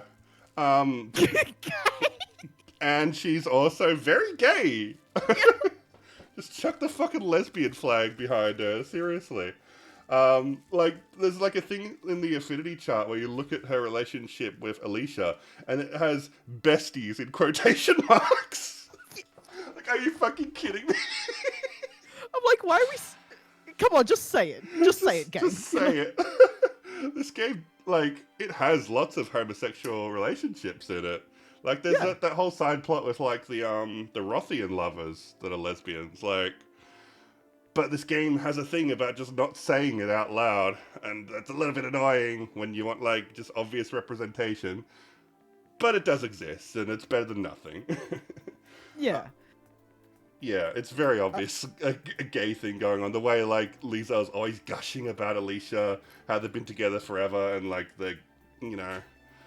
Fucking Alicia is going to prison, and Lisa still loves her. Like, oh, it's so good.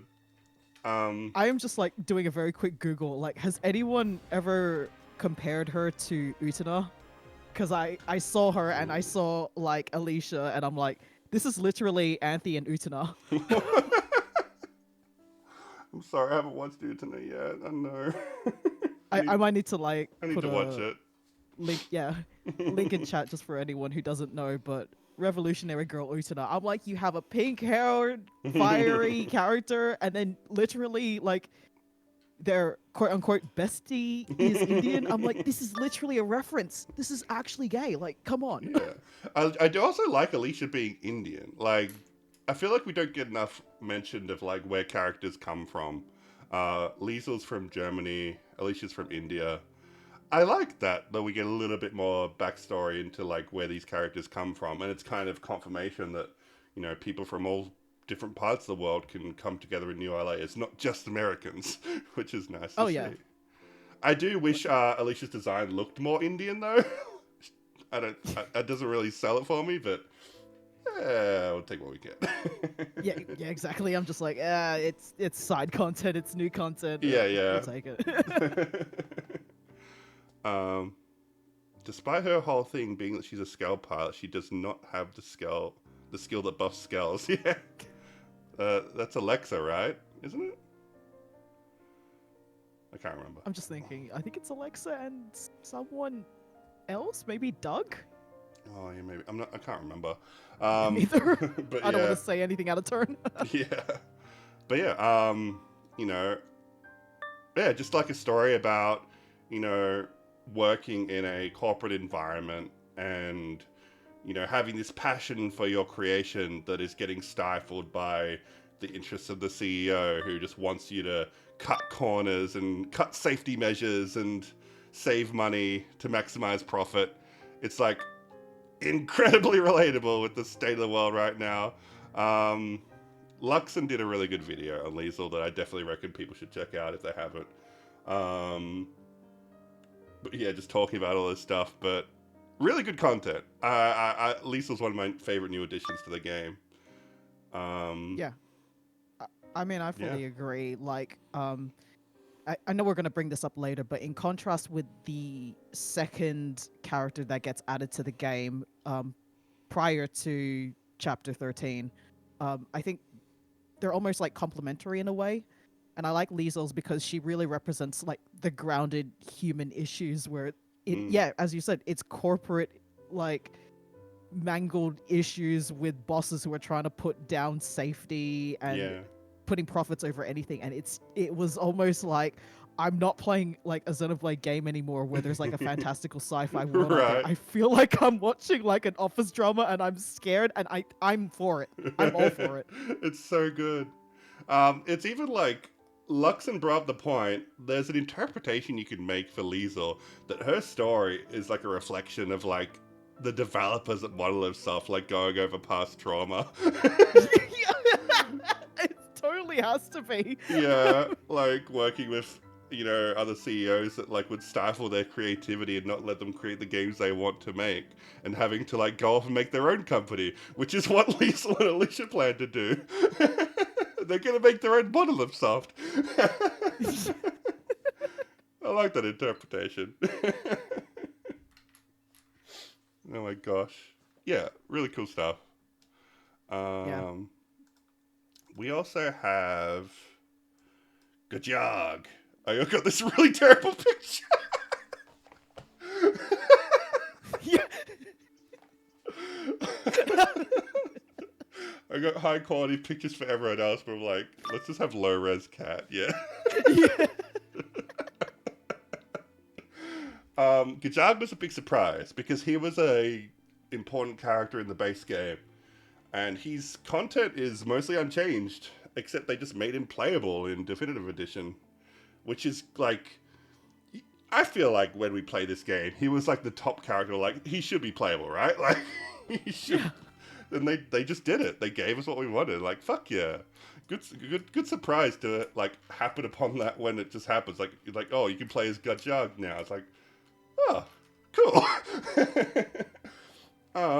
I don't remember his Affinity missions very well. Yeah. The thing is, like, he didn't even have an actual Affinity mission. It was just like something that was already in the game, and then they made it a requirement to be part of Gajag's story or something. Okay, yeah. It wasn't actually anything new, so I was like, Yeah, I don't okay, remember. he's I don't just remember playable. Yeah, so there's not a lot to say, but I mean, yeah, he's just an important story character. He represents the Rothians, and I don't know if we should have like a section of this podcast where we just talk about the different races. I don't know if you want to go into that or not, because we could I mean, talk. I'm cool with it. All right. Well, this could be a good way to open discussion about the Rothians, because I have mixed feelings about them. Yeah. And we've I talked about suppose same. we've talked about this a bit. On the whole, I love all the different species in this game and what they add to the story.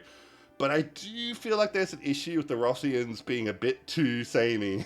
Like, so many of their missions are just about, oh, I want an honorable duel with you.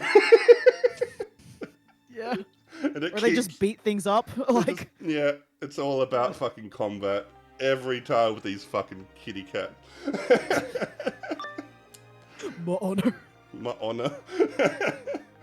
It's like, I haven't watched Star Trek, but isn't there like a race in Star Trek that's a lot like that? Don't know if you watch Star Trek either. I don't, unfortunately. Not yet. Someone in chat will be able to tell us. They're Klingon. Was it Klingon? Yeah, I guess. I don't know. Yeah, just so caught up in like honor. They're very like weeb coded for some reason. They all like have like samurai armor.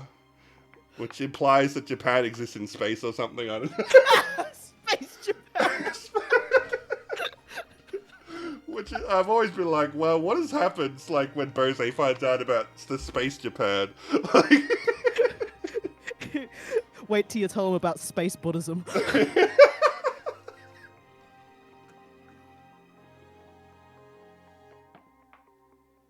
god. So it's just hydrating. That's right. Yeah, but there are some standout quests in there. There's the funny quest about the Rothian that has the really cute, like, rabbit ears, I guess, the round ears. And, they want to cut them off because they hate being seen as cute when the Rothians are meant to be all honorable. And then the mission is just about teaching them that it's okay to be cute. Yeah. It's like, oh, you could be a diplomat. You don't have to be, like, a combat Rothian. It's like... And they have like no concept of that because Rothian culture is so dominated by honor and combat.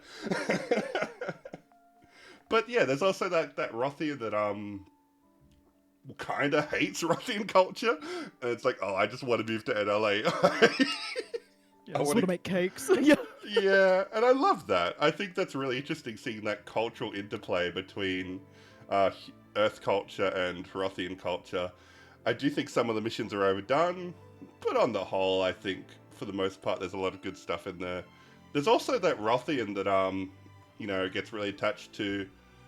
There's a prone that gets attached to the Rothian, and like make me your master. I want to learn your ways in combat. Oh yeah, I love that one. Yeah, and then it ends up being like one of the saddest missions in the entire game because that prone just fucking dies.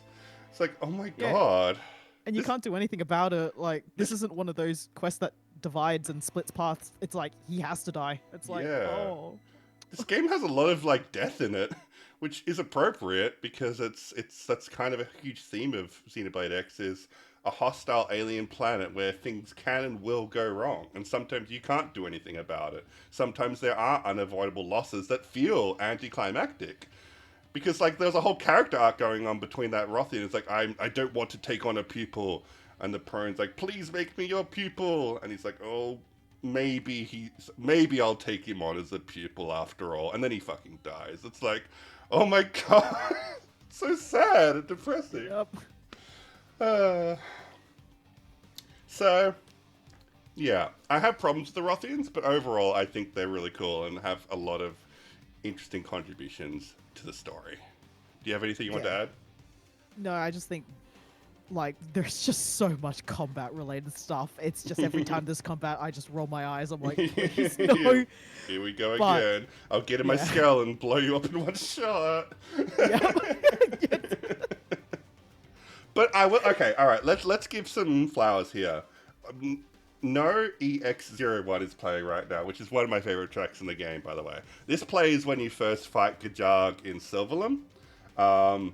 That story mission is one of the coolest moments in the fucking game for me. I think it is so cool. Like, there's something about that fight that has a huge, like, difficulty spike. Like, if you're not prepared for it, that fight fucks you up so bad.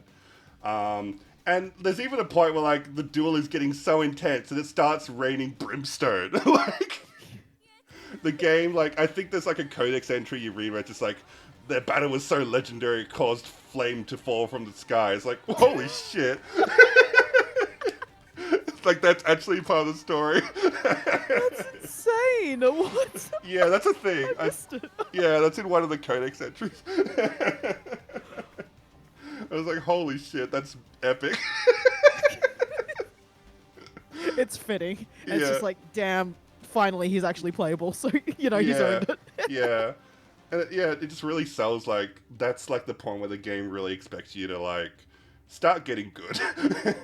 Like, figure out how to do overdrive or you're going to get messed up. It's just having a skill is not enough to beat Gajag. And I really like that. I love when a fight has a good, like, when a game has a good, like, gatekeeper to, like, block progression and force the player to get good, those moments really stick with me. And that's, like, one way that Gajag really stuck in my mind.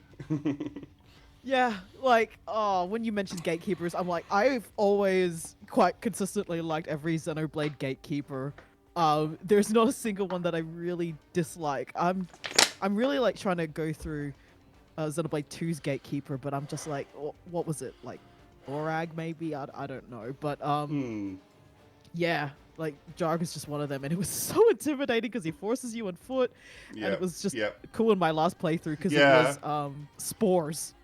I was Yep. like, That's how you force. yeah, That's right. He forces you on foot, and then it's like, now let's get in our mechs and do battle. It's like, yeah, it's really cool. See, yeah, the gate but I Cross Two's gatekeeper is probably the Malus and Arcos fight in Chapter 3. Right. Right. it's coming back to me now. Anyway, No EXO1 is a fucking awesome song too. I love that track.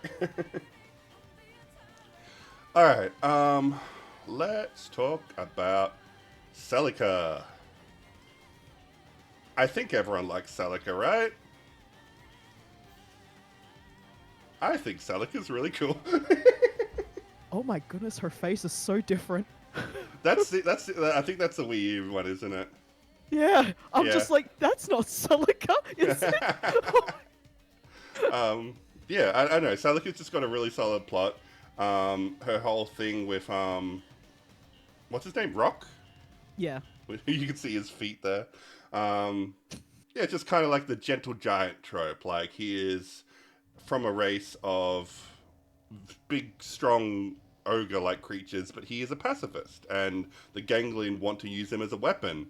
And Celica, like, ran away from the Ganglion with Rock. Like, they're both kind of like protecting each other as like they're kind of like they're the only family they have left in the world, kind of thing. It's really sweet, and like Rock is very naive. He's like a child, very trusting of others. So like when we offer, sanctuary in New LA, he's like, "Really, you'll help us?" And then Celica's like, "Don't trust them so easily." Like she's similar to a cautious one, looking out for him. I know it's just a very like it's a cool dynamic. I really like that sort of like the pacifist and how that plays into the story, because you can't really talk about Celica without talking about Rock, and how like there's that whole affinity mission of how Rock doesn't want to fight and Blade keeps pressuring Rock to fight because obvious asset to the military cause of New LA. But they're kind of doing the same thing as the Ganglion, so it's kind of fucked up. Like I got really angry like watching that, because I'm just like, oh god, are we really that much better than the Ganglion if we're just forcing this creature to be a weapon for us? And then Celica takes issue with it too, and like, offers to become a blade in Rock's place. Um, and eventually we reach a solution where I think it was Chauson says that Rock can contribute to New LA by like helping with construction. It's like all's well and good, but I still am a bit bitter that we had to like go through all of this in the first place, like putting that pressure on Rock. Like fuck New LA's military complex. Ah, makes me mad, and I really feel for Celica too, because she's like kind of just, well, if Rock's not gonna fight, then I'll fight. Like she doesn't really like, her heart's not in it either, but like she'll do it to protect her friend. It's very touching, and like I really feel for her quite a lot. I just, I just found it funny because you mentioned like how she really doesn't want to fight, and that's really emphasized if you put her in a scale. She has no idea what the hell she's doing. She's like, "Is this the power up button?" Yeah, it's a bit kind of weird, isn't it? It's really funny. But yeah, I definitely feel like, oh my goodness, like, guys, we don't need to force this big child creature to fight. Like, just let him do construction. It's fine. Mm. Let him just move some like boulders that are blocking some entryway or whatever. Just get him to do that. They were It's such an threatening. obvious They were solution. threatening to kick him out of the city if he didn't fight at first. It was like so fucked up. Yeah, I know. Like sometimes it feels like this story is just trying to be like, oh, the United States, best country in the world, but other times it feels like they're like really like hammering in on the military industrial complex and all that shit. So it's like, is that intentional commentary or not? I don't know, but I think it's commentary. Part of me is thinking, like, is this just an excuse to make another quest? Because it's not really turbo consistent throughout the rest of the story. Yeah. But it made me... I don't like Jocelyn. Fuck that guy. Do not trust him one bit. I don't care how the story is trying to make him, like, justified and likable. I don't like it. But then we also have the new character introduced in Neonail. Do I have a picture of her? Oh yeah, she's speaking some foreign language. Is that Italian or Spanish? I don't know. It looks Italian. Yeah, I think it's Italian. But yeah, she's wife. And she is a clue, like Celica, but there is a like big class difference there, where like Celica is part of like I guess a class of retainers, and Neonel is literally like the queen. Like, but you wouldn't think it, would you? Like the whole thing with Neonel is she is like with the way Clue Society works is the queen is just cloned. And so every time they need a new ruler, they just make a new clone of the original Neonal. And apparently this Neonal that we meet is very different to all the other Neonals that have come before. Like, even though they're clones, they can develop their own personalities and ideologies. And she seems like completely the opposite of everything that's come before. Like, she wants to basically revolutionize Clue Society, it seems to me. But also... she's kind of doing her own thing. Like, she's just kind of fucked off. And just, I'm just going to be Indiana Jones now. Yeah. It's fascinating. Like, going back to Lee Zell, and I find Neil now is like, her complementary.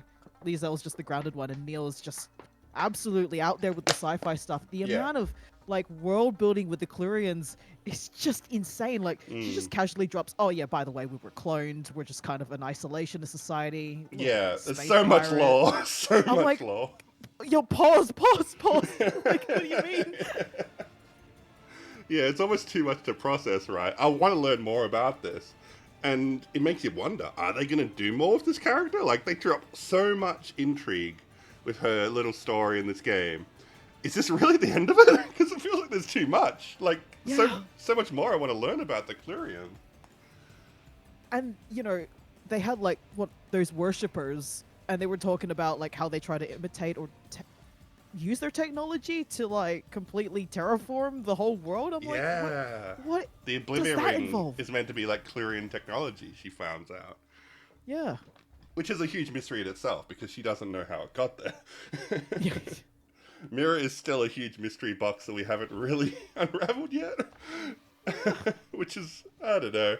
That's something we haven't really talked about yet, but we'll get to that. Eventually, we'll get there. I really like Neo now, though. I think, like you can see in the way she talks with Celica. Celica is, like, really, like, cautious around Neo now. But Neo now is so, like, determined to, like, treat her like an equal, like a sister. And I think that's really cool. And it, like, speaks volumes to how progressive she is in a very, like, hierarchical society.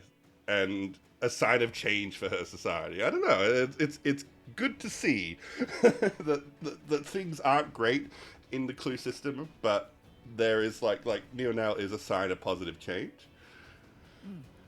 And I think it really helps that she's so genuinely affable, even towards, like, as a player, I immediately just listen to her and I'm like, she's just so chill and cool. I actually want to hang out with her in real life. Yeah. Like, I one thing that I found really interesting was how, like, one of the heart-to-hearts is, like, she's trying to learn more about humans, and we bring up the idea of, like, why don't you read books? I might be remembering this slightly wrong, but I'm just going to pretend like I know what I'm talking about. and she's like, she has no concept of what a book is. What fiction is, sorry. Because she's like, why would people write about things that don't exist? Like, she has no concept of it. And we explain, like, the concept of fiction to her, and one of the questions is, like, what kind of fiction do you like? And I think one of the options is like trashy isekai. What option did you pick? Oh, I think it was like mystery detective novels or something. Okay, yeah, I didn't pick that one, so I don't know what happened with that. But I do remember if you say sci-fi, she's like, wait a second, isn't that just contemporary fiction? I'm like, oh shit, that's right. What is sci-fi in a sci-fi world? It's just normal. Like it's just... I just found that incredibly funny. It's such a weird thing to think about. Oh my god! But yeah, I don't know. I think Neonel's real cool. Like you said, I would absolutely hang out with her and enjoy a cup of coffee, just chatting shit. I reckon she'd be super interesting to talk to. Yeah, like, it really helps that she also really enforces the theme of this game where she just wants to connect with other people. She wants to learn more. She has this like absolute thirst of knowledge. Yes. And it's just like, oh, she's just like me for real. Especially if you're someone that's invested in the lore of this world. It's like, oh shit, she just like me. She cares about the lore. Oh my god. And it's funny that she was originally planned for the original Xenoblade X, but didn't make it in the final game. But they finally got her in Definitive Edition and came with all these crazy lore drops. I wonder if we'll ever see anything more come of that. Oh, we'll get there. We'll get there someday. What about Nagi? Sorry, I just laughed because I just remembered what I put him in. The stupid bunny ears and Yeah. the swimsuit. Oh my god. Oh, he's cool. He's what cool. a cool leader. Yeah. Like, I've said I hate Chausen, but I do really like Nagi. like he's just wanting to get out on the field. I know it's like such a stereotype of the big leader joins the party and he's still with it. He's still got his sword. He's still willing to bash up these monsters. And like there's lots of comments throughout the game that kind of suggest that he is the most powerful soldier in the entire military, which is kind of funny. And then you see his cutscene where he's mowing down enemies, and it's like the coolest fucking anime shit. It's like he turns into fucking John Wick on us. Anime John Wick. And it's fucking awesome. Yeah, you get it. You get why people like hype him up so much. And he like, just... You're never leaving my team now. And yeah, like, if you like... There's like a short story you can read that kind of goes into like it's like from Nagi's perspective of like landing on Mira and like getting started with the government. He's kind of reluctant at first to take up the position he does. He just kind of does it because it's what everyone expects of him. And yeah, like, I guess he gives that sense of like he's not in it for the power. He's not like he doesn't get off on controlling people. He's just trying to do the best by everybody and do what people expect of him. So he's got a very genuine feeling to him, despite being like the leader of the military, basically. Yeah, he's really cool. And it genuinely feels like if you could catch him, like, outside of his capacities as leader, you might actually be able to have a really cool conversation with him. But he's always kind of got to wear his role. That is very true, because like his heart-to-hearts I found very fascinating, just because you can tell this is coming from a character who has a lot of perception as a leader and has a lot of understanding with how people work. He's just like trying to talk to our character across like, how do you feel about certain things, and he's genuinely trying to have like an open conversation and dialogue, which is so important in like any kind of leadership role. Yeah, it feels like he really listens to his subordinates. I definitely get that impression. The only exception to that is he won't let you not join Blade. I was gonna say, except for this scene. Except for this scene. I've seen so many streamers watch that like, oh, I hate this guy. Fucking fascist. Oh my god. Oh god. But yeah, I think he's cool. We've covered. Okay, no, we haven't talked about Mia yet. Let's talk about Mia. I love Mia. She's cool. She's so cool, and it was such a good surprise when I first found out that she's actually unlockable, because she's just a nameless NPC. She could be any of them. Like, she's just in those normal missions. Just shows up every now and then. It's like this newbie that you're helping out get into Blade, and you're seeing her journey become stronger, and by the end of it, she's a party member and she has full voice acting. It's like, what? Yep. It's a huge surprise. But she's also in a way, she's the heart of Xenoblade X, because she is your reward for doing all the side content. You've seen everything the game has to offer. They give you Mia as a reward, as proof of that. And I think that's really cool. That you see the character evolve from a nameless NPC to, well, an unvoiced NPC to a full-blown party member. I will say I kind of like her voice acting in the epilogue of Chapter 13 more than I do in the original game. Mm-hmm. I hard agree with that one. Something about her performance is a little bit weird in the original game. She has a lot more energy in that new line that she got in Volataris. It feels more Mia. Yeah, because you develop a voice inside of your head when you're reading her dialogue, and then you hear it. It's like, oh, this is different. Way different. I also don't like the line, "Oh, I don't want to fight." That doesn't sound like the Mia I know. Yeah. She seems a lot more enthusiastic in most of the content. But yeah, her whole thing is just chasing after the dream of her two mountain climbing dads. I love that little twist at the end. It's like my parents, my dads, and then the cross just there's huh? Gay? Oh, it caught me so off guard, just because she keeps talking about her parents very consistently throughout her quests, and I literally just imagined the Thornberries, and then with the twist at the end, I was like, oh my god, she has two Nigel Thornberry dads. But it's another proof this game isn't ashamed of having homosexual relationships. Right. It's really cute. And you could God, you can see you can see how much she loves her dads so much, through all of her interactions in the story, how much she idolizes them, and even though they're gone, she isn't actively wallowing in grief. She is the go-getter that's no, I'm gonna move on. I'm going to make my parents proud. And that's so admirable, and it's such a breath of fresh air in a story full of characters that can be very wallowing in grief. There's a lot of those in this cast, and she's the total opposite of that. She's nope, I'm focused on the present, on the future. I'm gonna keep moving forward. It's so cool to see.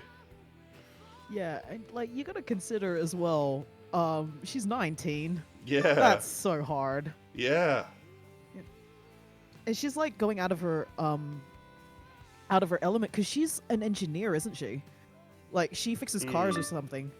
The fact that she wants to go out and she's no, I don't want to do that. I want to actually adventure like my dad's. It's actually really admirable. Yes, she does go through a lot of crap. She goes through so much crap, but she almost gets killed by a bird.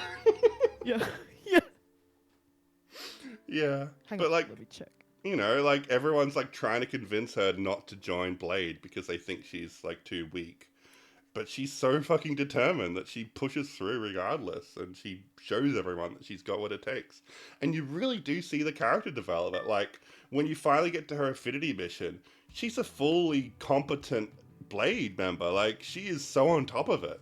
And you compare that to when you first met her, and she's a bumbling mess.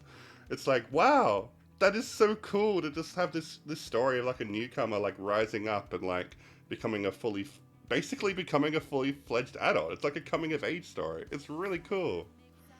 Yeah, and she grows from your student to your peer, because I remember one of her heart-to-hearts, I was kind of being a bit of a dick about the Nopon saying, haha, we can just keep one as a pet, and she's like, that's kind of fucked up. That's like really racist of you, man. Like, why would you say that? And I'm like, you know what? Good on you for calling me out on that. Yeah, the game called you out. Oh my god. I love that. That's so good. This game is really good writing, guys. Like, who says this has a bad story? I can't believe it. Yeah, Mia's really good. And like I said, it's like you don't get her until you've done everything in the game. So it really feels like you've earned your relationship with Mia. Like, you've really helped her through her journey. And you've grown as a character, too, through your interactions with everyone else in New LA. It's really cool. It feels so satisfying to like see that journey from start of the game to literally end of the game, and like all the progress that's been made along the way. It's so cool. We love Mia. Yeah. Even in like, oh, you know what? I'm gonna hold that conversation until we get there. I was talking about chapter 13 stuff, and I'm like, I'll save it. Okay, no problem. Let's talk about L. Oh boy. This fucker. I love him. No one could take that away from me. But what the fuck? Yeah. No, it's because I like him. What the fuck? Yeah. So, if people don't know what we're talking about, L is like the most sus motherfucker. He just shows up out of nowhere. He's one of the first aliens we meet, the first Xenos we meet on Planet Mirror. And his first thing is like, he's like, I've been here all along. I'm a native of Planet Mirror. And Tatsu just like, I don't know. Tatsu doesn't recall ever hearing about a guy like this. So he's probably lying about that. And he's just got this insatiable, like, curiosity about humankind. That's basically his defining character trait. He speaks English, like, you know, in a world where everyone's speech is translated, like, he actively goes out of his way to speak English, and he often gets it wrong, which is, like, it's a running joke, but it's kind of a funny and cute running joke how he just gets idioms wrong all the time. Because he's trying to speak our language and failing. It was good on him, he's putting in an effort. Why is he so interested in humans? I don't know. Why is his name an anagram of Lucifer?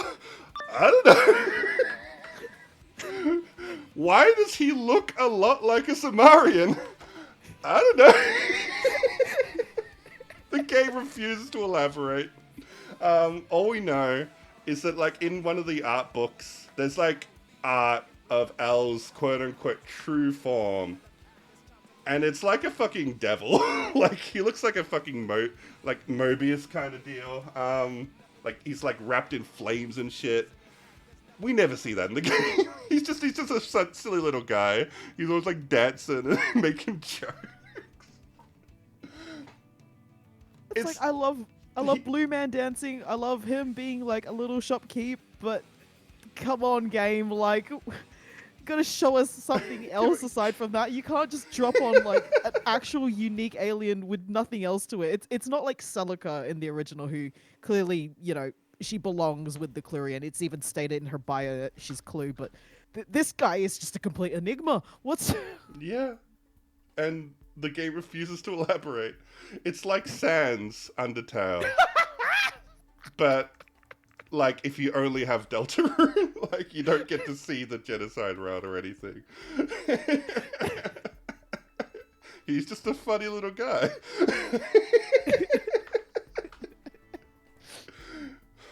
What? Gaster who? You're telling me this is Gaster finally? I'm just saying, like, they've teased his character so much, and he's the most sus motherfucker. And yet, I would, like, trust him to babysit my kids.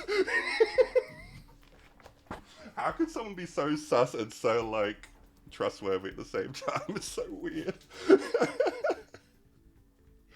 think you just mentioned something that, like, really hammers home his character. Like, he's just, like, a silly goober guy, but genuinely, you could put your life in his hands. You could tell him to, like, pick up something from the grocery store. He'll do it, because he's actually legitimately cool. Yeah, he's chill like that. Yeah. And his whole thing is, like, coming up with weird inventions. I don't know. I think that's very funny that there's just no punchline to his character. Just like, no, refuse to elaborate. I think I would laugh if, for whatever reason, Monolith Soft decides, okay, we're gonna stop making Xenoblade games, and they'll never answer anything about L. They'll answer every other question except that. They'll answer J-bodies, but they'll never answer L. Fuck. Alright. Let's move on. Let's talk about Lyn. So, like, everyone says, like, Alma's the protagonist of this story. I think Lyn's the protagonist of this story, actually. I think she's the real protagonist. Maybe, like, the secret protagonist, but, like, everything that we go through, like, she is, like, the emotional core of it. Alma is the stoic leader. She's the one who gets shit done and isn't afraid to do things that may, upset people if it's for the greater good. Lyn is the kid who only knows what she knows and believes in her heart. And I suppose we can't really talk about this until we start talking about Lao. So we're going to start getting into, like, the Lao spoilers now. So we have Lao. I'm just going to throw this on here. I was scared. What image do you have? Oh, yeah, that's right.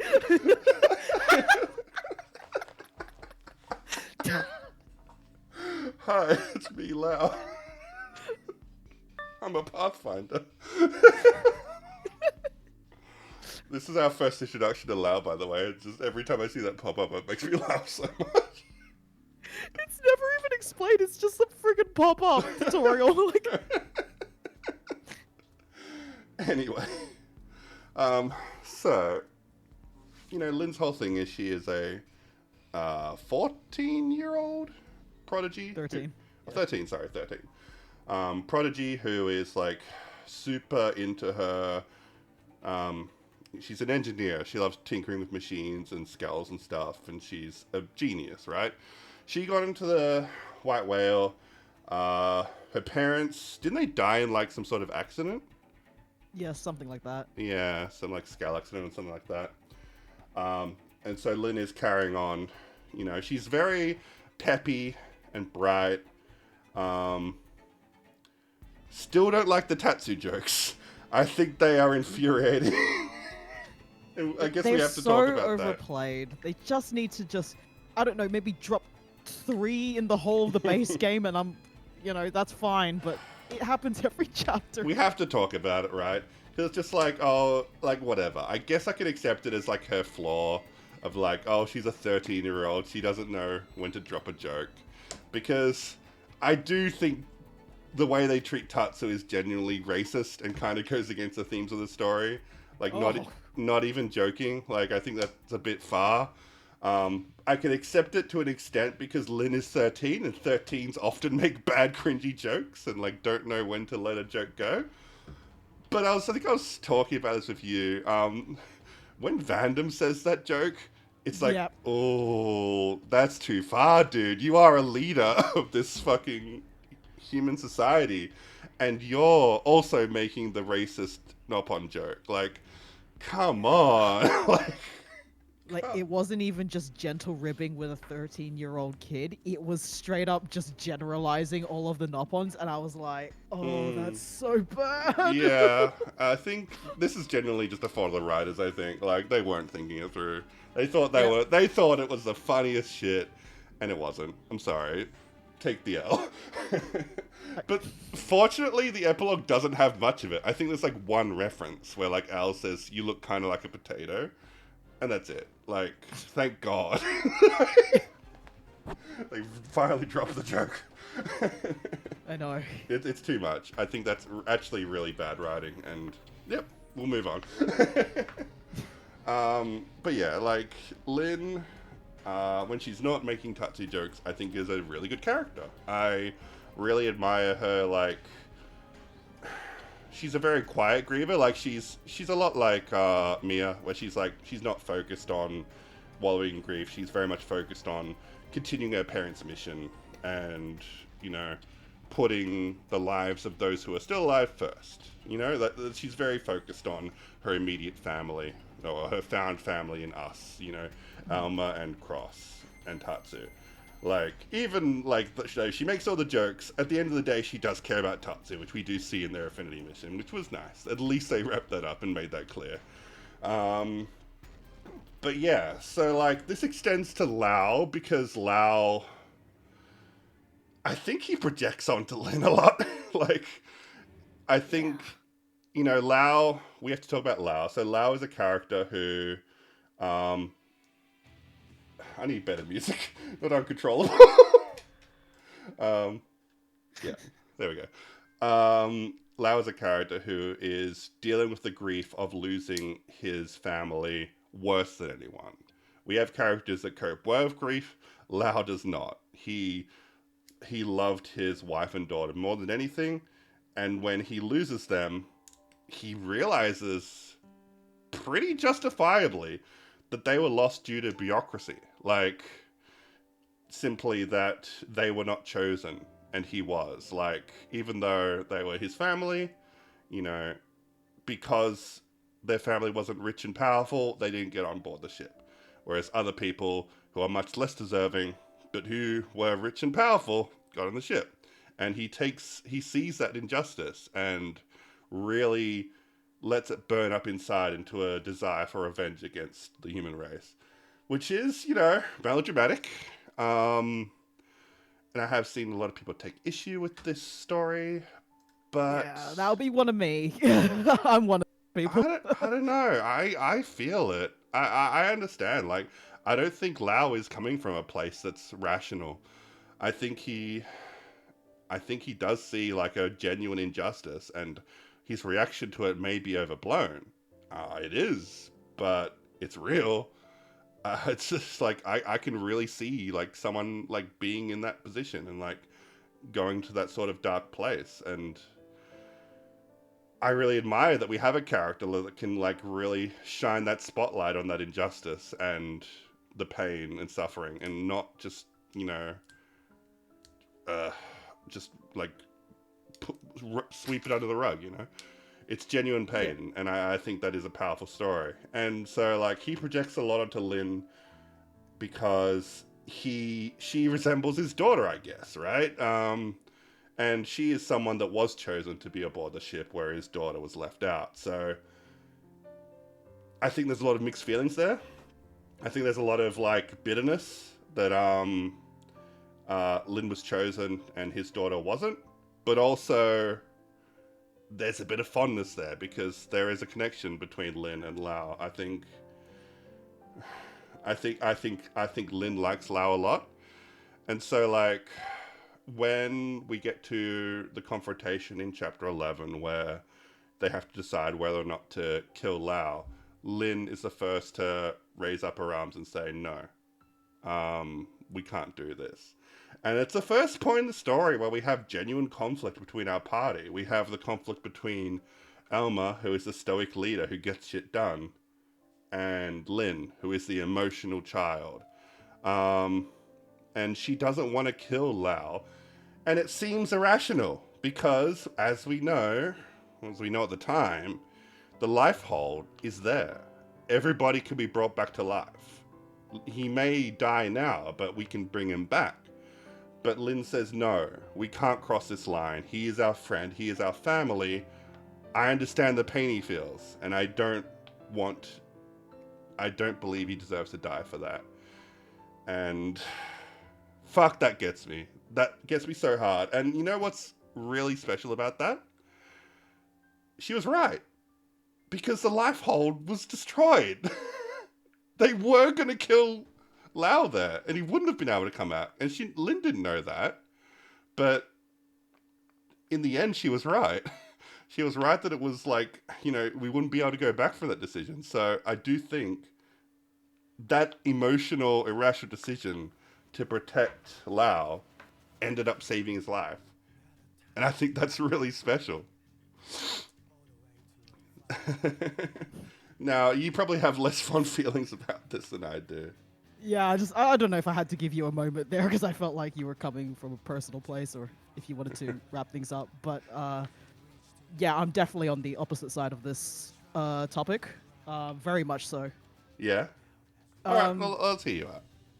yeah. Well, I don't think you can get to the age of 30 and not see how injustice is pervading government, societies, businesses, communities, throughout the entirety of, I suppose, the human race. No matter where you come from, there's always going to be that injustice of people taking advantage of one another through their power. It's definitely like a massive thing in the Western world, and I don't Hmm. think you can really live up to that age and have kids and not see that. So the fact that he kind of Unless you're white. yeah, Sorry.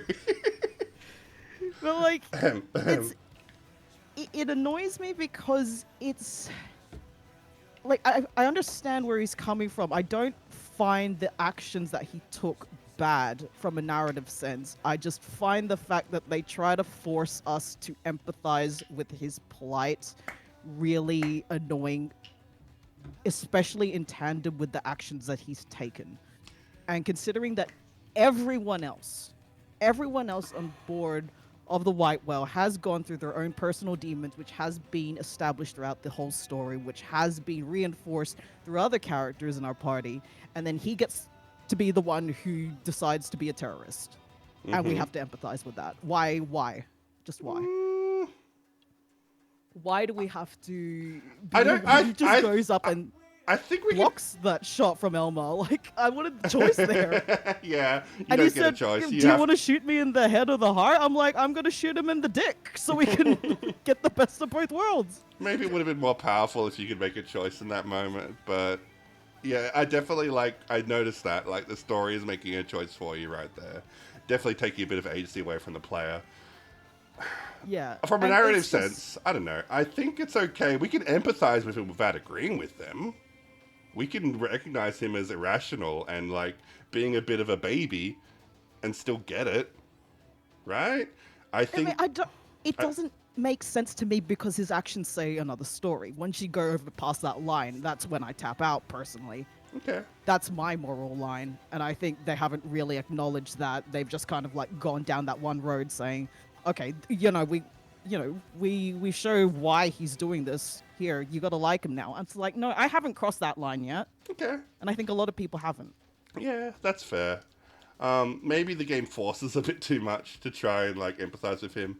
Um, but I don't know. I think it's okay to have characters that make stupid decisions and make it all about them. I think you're Yeah, right. it's It isn't all again, about it's not him. the fact that he does a stupid decision. It's the fact that it just kind of feels like you're making the decision for me when I really don't want to. And this is my character. That's valid. That's totally valid. I get that.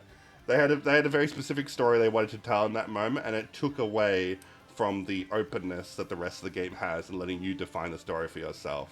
Definitely got a Yeah. bit of that from chapter 13 as well. Like you can't really Yeah. role play. The story is already decided for you. You're the hero now. Yeah, that's a valid complaint. I get that. I still think it's a decent story. Even if Lau is a bit of a crybaby and deserves to be punished.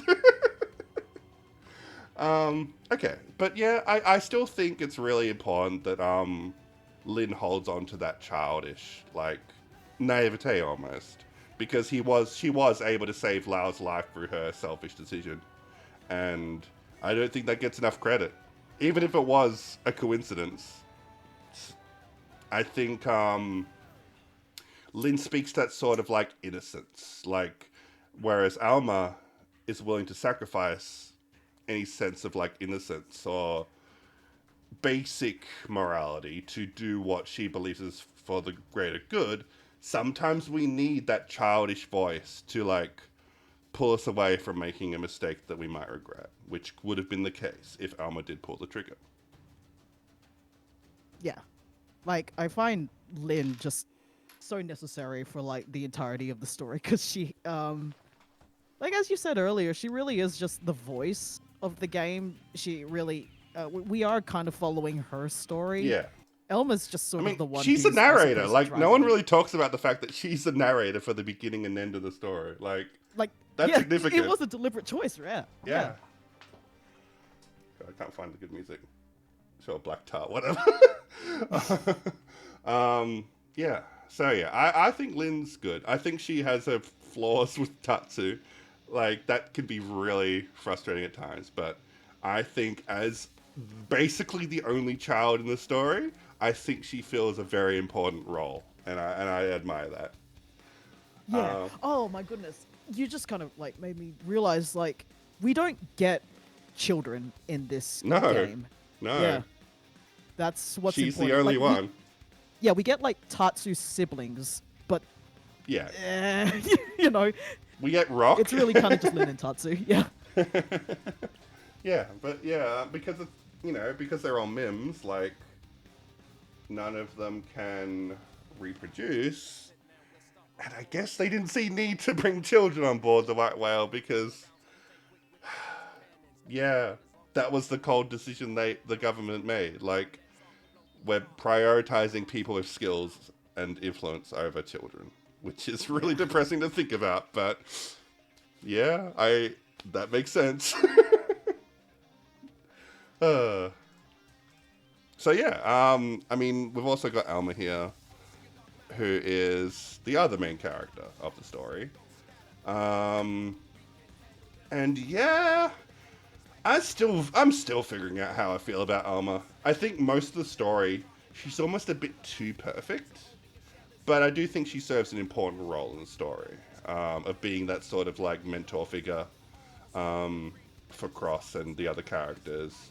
She is basically taking up the role of the hero in Al's place. The protector of humanity, the one with all the info, the one that knows how to make the tough decisions.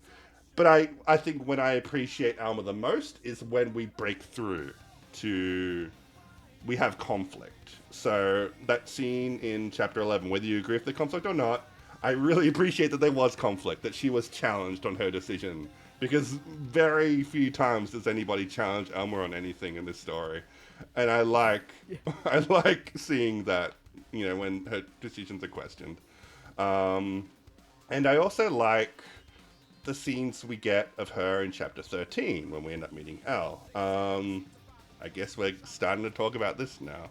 I don't know, maybe I should save that for later. We still have a bit more stuff we can talk about.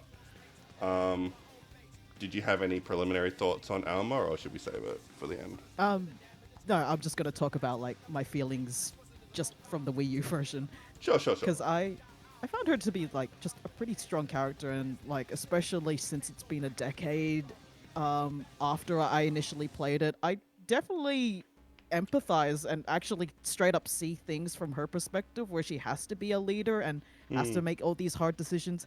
She never really just to me, she never really comes off as someone who knows everything, especially from her last Affinity mission where she's like actually getting really emotional over the people who have died prior to Yeah, us that's entering. true. I love when she Yeah. shows vulnerability. It's rare, but like that one Affinity mission is one of the big points where it's like, oh, we're seeing some genuine vulnerability from this character and some trauma.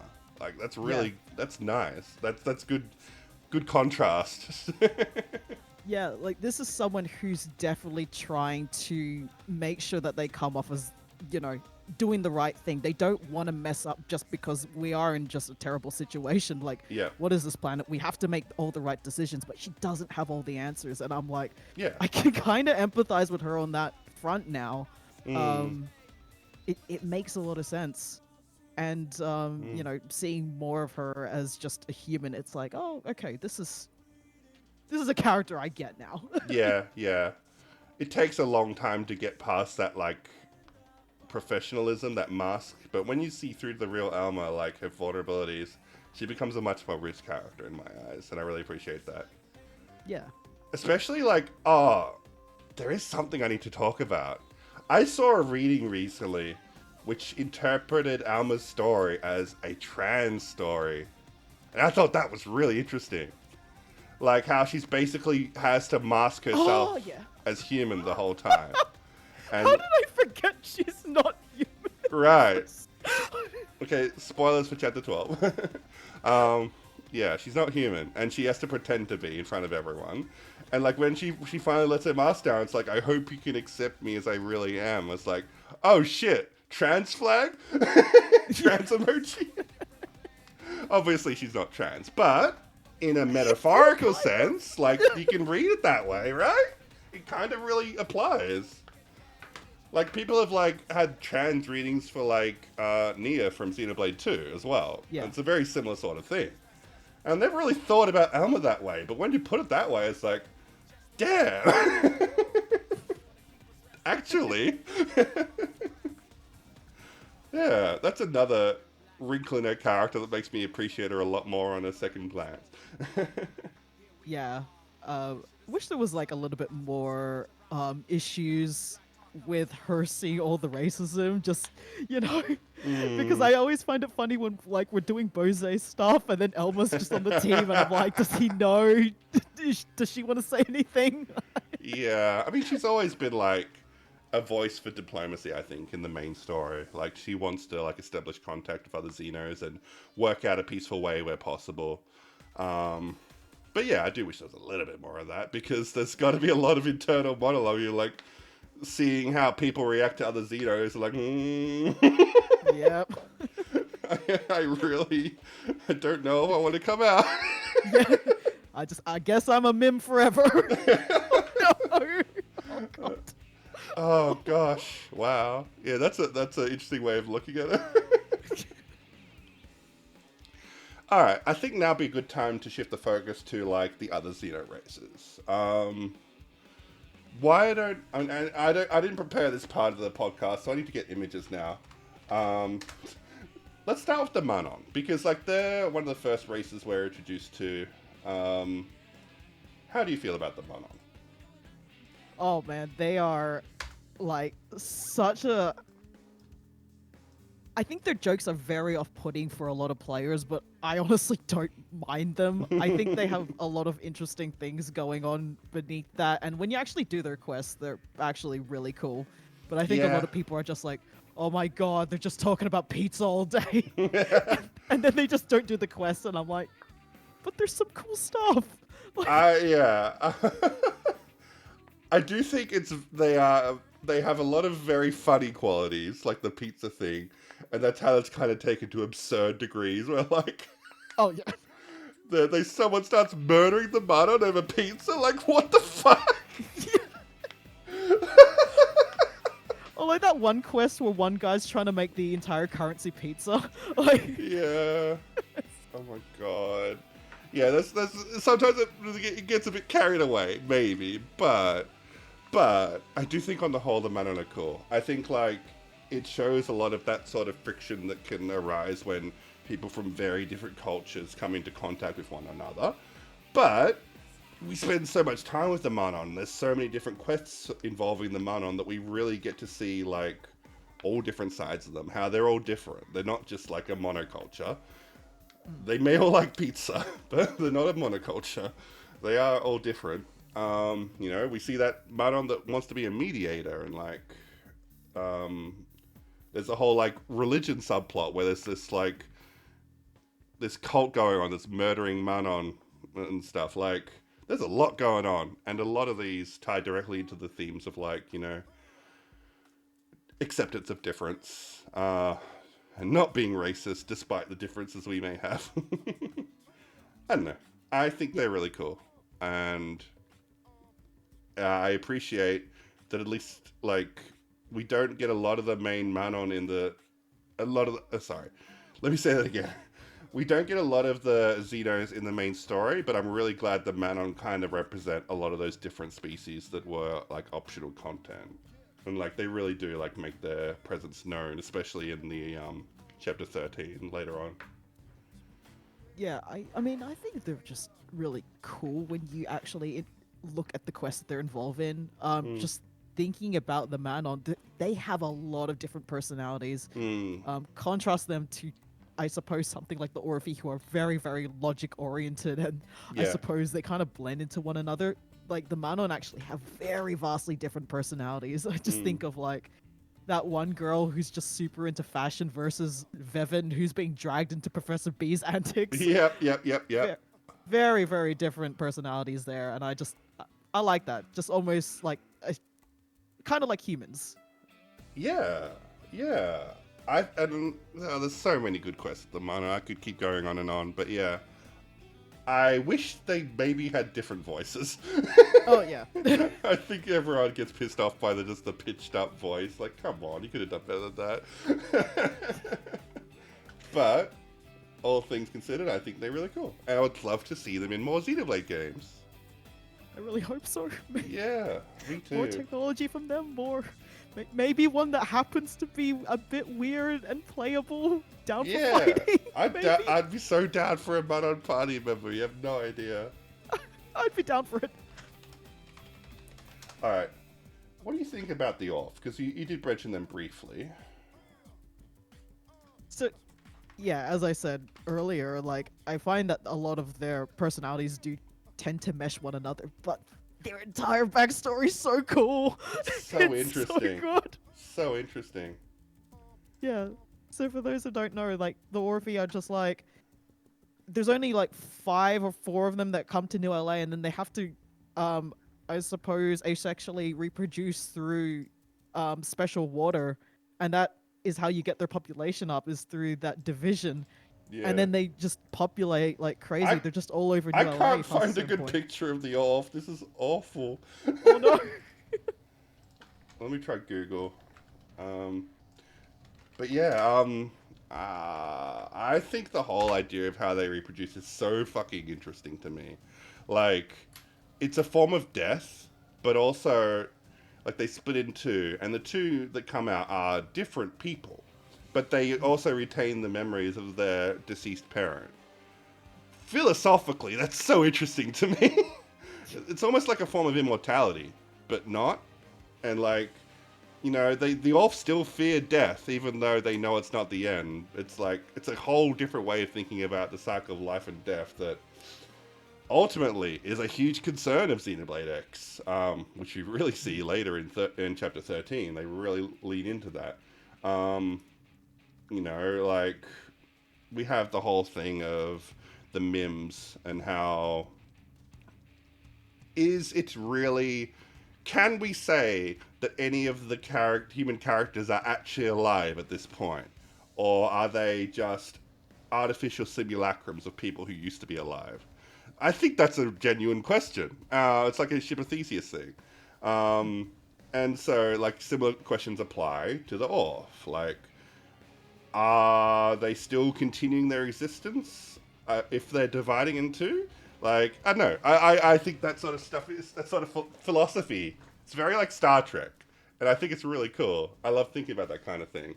I also like that there's the red Orf that like is different from the others. It's like a mutation, and it just like, you know, the Orf have this whole thing of they have this ova, which is like a will that speaks to them. They treat it as sort of like a spiritual guiding voice. Some Orf theorize that it's a virus that they all share. But whatever it is, like, it's something that binds them all. And this red Orf that is born can't hear her over. Or is it not she can't hear, but she doesn't care? It's one of those two. Yeah, something like that. Either way, like, she's like kind of seen as heretical. But it's like, you're not listening to your Ova? What's wrong with you? Like, are you even an Orf? And so, like, she kind of has to deal with that being, like, treated as a heretical outcast by her own people.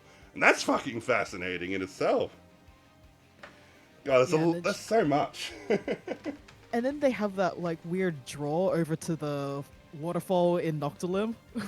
I still haven't completed that quest, but I'm like, it's so fascinating how they had that mutation that made them completely different. Yeah.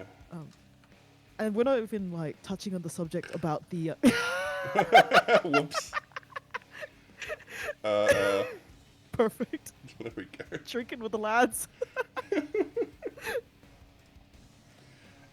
But yeah, and for some reason the Telethia seems to like eating Orpheans, which is creepy and has implications.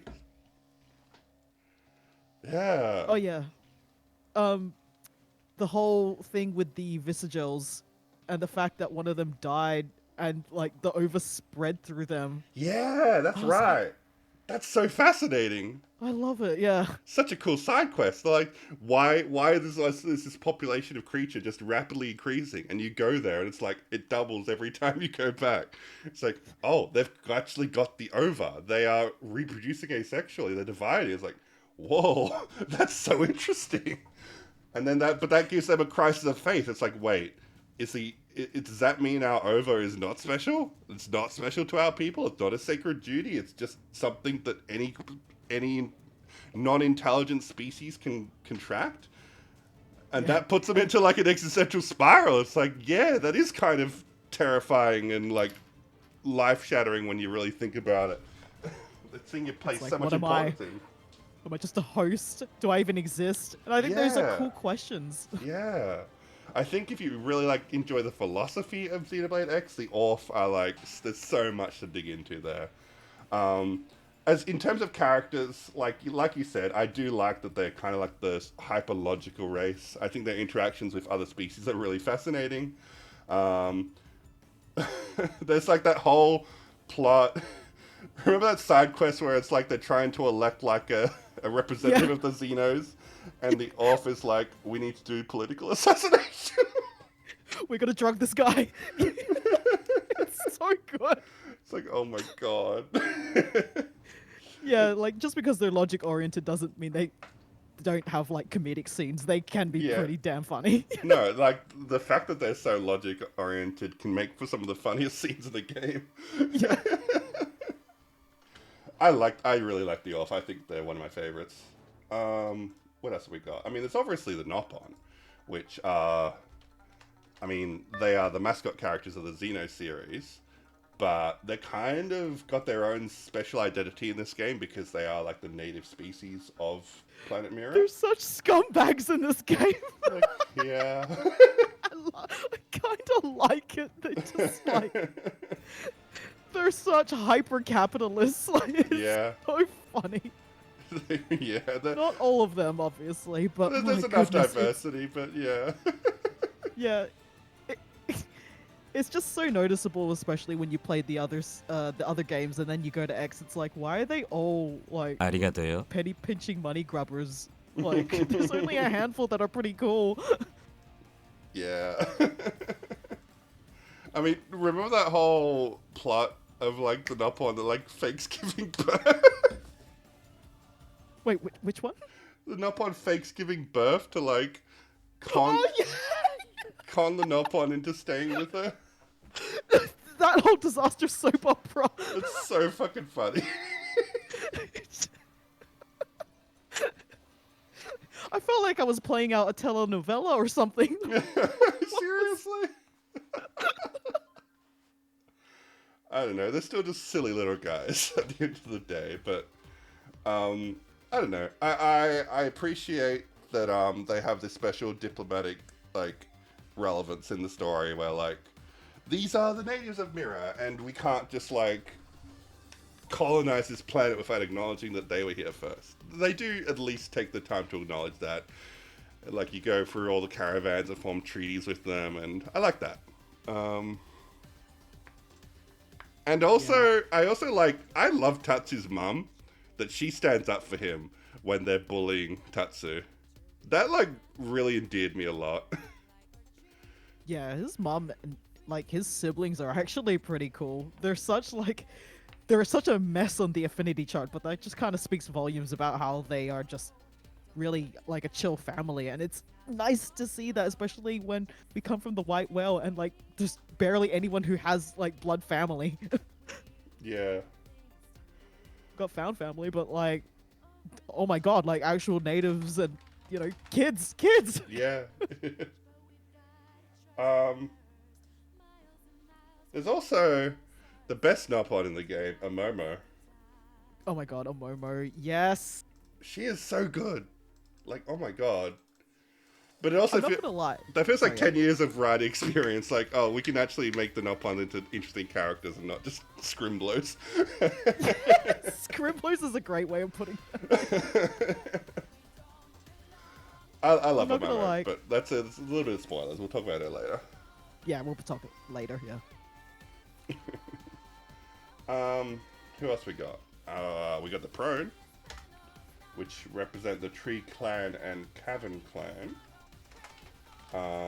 And they're just introduced as the antag- antagonistic grunts of the Ganglion when we first meet them. But, as it turns out, we can actually invite some of them to join us at New Los Angeles. And I love that. I love that we can make friends with the enemies in this game. I think that's so cool. Obviously, there's the Tree Clan, which are like the more, I guess, less, I'm gonna say more pacifistic, but they're not. They're like, they're less war hungry than the Cavern Clan, Yes. we'll just say that. And picture is the Cavern Clan here. And yeah, like the Cavern Clan and Tree Clan, there's like this whole thing about how they've been at war with each other for as long as they can remember. Which is interesting, because it's very rare in sci-fi stories to have like an entire race like have multiple factions within it. Because it's a tendency of sci-fi stories with alien races to just kind of make each race a monoculture. Whereas this is like, no, there's factions in these species, and they have their own history and their own like cultures and religion. And so the Tree Clan are a bit more spiritual, a bit less war hungry, and they're the first ones we can take into New LA. But if we play our cards right, we could actually end up recruiting people from the Cavern Clan to join New LA as well. And I love that because we can actually try and like begin to mend some of the fractures between these two factions that have like existed for so long. Because we can provide them both like a better way to live. It reminds me of like, I know there's like studies of like, I think it's bonobos that like would like fight some sort of like monkey or primate. They would like fight each other in the wild, but then like by changing some like their environment to make sure that they don't have limited resources, then they just can just get along and like coexist. It's just like stuff. I wish I could actually quote the fucking study I'm talking about. I just heard it one time and I'm just like rattling it off. But yeah, like it's this whole thing of like, of course, like if environmental circumstances require people to fight each other, they're going to fight each other. If we can provide them with a better standard of living, they don't need to fight each other. They can coexist. That's fucking based. That's such a good message to show in Xenoblade X, so we can actually accomplish that. It's not too easy either. Like, you really need to go through a lot of like choices to make that happen, and a lot of players might just not invite the Cavern Clan at all. But that is something you can do. I know. I think the Prone are really cool, as showing that, you know, they are a bit more quick to anger, quick to fighting, but they're not inherently evil. Like, they're made grunts because they're good at fighting, but that doesn't mean that they're inherently evil. We can find ways to coexist.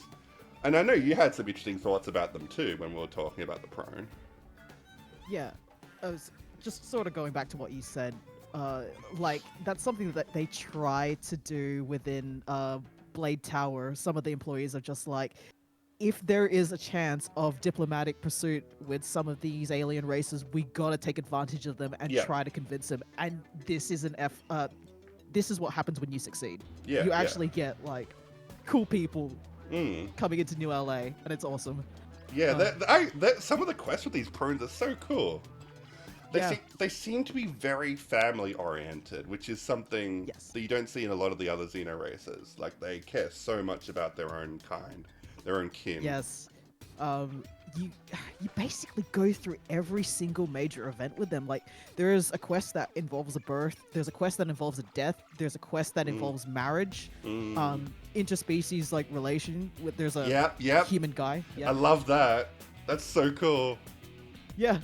It's just like we're going through like every stage with them, and it's really feels like just a celebration of what like a family is, and it's not just them. They're holding like all these celebrations in the Manon ship. Everyone's just kind of like going around and eating hot dogs and pizza around them and celebrating a marriage. It's awesome. I love that. And you really, like, you can earn the respect of these pros so much just by helping them out. Like, Yeah. you can talk to those NPCs and they, like, know you. They remember you for the good things you did for their family. Or the bad things if you piss some of them off. Yeah, that's true. But, like, you really feel, like, welcomed into their family if you, like, get on their good side. It's really cool to see. I don't know, like... Yeah. Especially like coming from the fact that they, some of them used to be, antagonistic towards you or like forced to fight you, and then Yeah. all of a sudden you're family now. Like, I just blinked and all of a sudden we're celebrating a marriage. What? It all goes back to why I love this game so much and why I think it really does have a good story.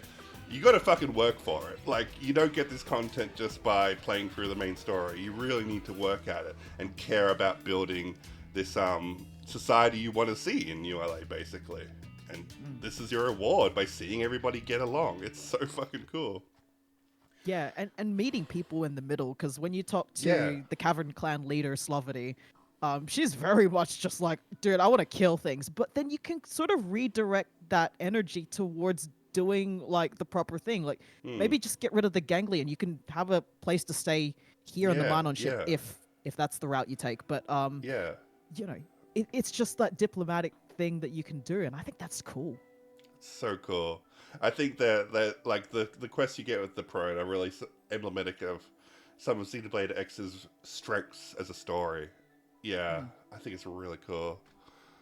Not really many complaints about these guys. Honestly, they might be one of the best, the most, valuable Xenos in the series. Really cool. Yeah. Yeah, go on. Sorry, you were going to say something? Oh no, I was just gonna say like I think you also have like a good diversity in their quests as well. Like you get them talking about serious issues, but then you have like someone who's talking about losing his wife because he got obsessed with playing cards. Like They're a little bit dumb. yeah. Which is a good contrast to some of the like more intellectual species. It's true. Alright. What about the Zarabogans? Oh, I love these guys. I think they came in a little bit too late personally. Like I like them, it's just they kind of have issues just from being introduced too late, and they don't have do come too very many of them, late. but they are still fun. They're fun. I love the concept. Like, Yeah. it's a bit dystopian, really. Oh But yeah, absolutely. The whole idea is the ancient Sumerians had really bad pollution problems, so they just biologically engineered this race of creatures that live off pollution and just suck up all their garbage, and they fucking love it. So when they find out that humans exist and they make a lot of garbage and pollution, like, holy shit, this is perfect for us. I love trash. I love trash. I am the garbage man. Oh my god. It's a little bit fucked up, but also, what are you gonna do? I love them because they're like super chill as well. Like They are. there's that one quest about this woman, this Blade, who's like trying to take advantage of this one Zarabogan, and he's like, I'm not being taken advantage of. I just love trash. You're gonna give me so much trash. No. He just doesn't see it as being taken advantage of at all. Yeah. Yeah, I remember that. And it's like, do I dob her in or not? I love it when you dub her in. She's like, okay, fair enough, I'm going. She doesn't resist. I guess there's also a point about how they age really quickly. Like there's that one kid, Zarabogan, that like grows up in the span of a few days. That was interesting. I was so confused. I'm like, talking to the parent NPC, I'm like, what do you mean you exhumed them? How did this happen? I want to know about your biological like behaviors and what happened. Yeah, it definitely it leaves you wanting a bit more than we got, I suppose. Yeah. But I still really like them. Yeah. I especially like I Sorry, wish yeah. they had a bit more interaction with other species. They have a little bit, I suppose. Like, there's that Manon that tries to take the stick, the Gokwa, or whatever it's called, and ends up nearly dying because of it. Yeah. um, yeah, I liked it, but like you said, maybe it leaves you wanting a little bit more than what we got. Yeah. I mean, obviously there's that whole big reveal, which is like the standout Zarabogan quest. Hmm. And I really like that because it's like, oh my goodness, what is happening here? Yeah, fucking Samarians are people. Yeah. They're humans? What? Well, I guess I don't know if it's confirmed those Samarians, but you put the pieces together and it just kind of makes sense. Yeah. Okay, Dafidians. They're a thing. I'm like, who are the Definians we can talk about? There's like 2 major ones and then Mother. Mother Fortuna, or whatever Mother. her name is. Yeah, I can't remember. Yeah. I mean, I really, really like Aereo. She might be like the only standout Defidian They are very in the thick. Yes. that we interact with. Like, there's another one, I can't remember her name, but like Aereo is just really cool. Like, some of them are just like zealots and just kind of committed to the war against humanity, whereas others are just trying to be chill. Like, they really just want to coexist with humanity. Yeah. I don't know. Yeah. I think that's that. There isn't a whole lot there, but what we get is pretty juicy. Yeah. They're quite pervasive throughout many of the quests where they are just kind of this recurring enemy who we don't fully know yet.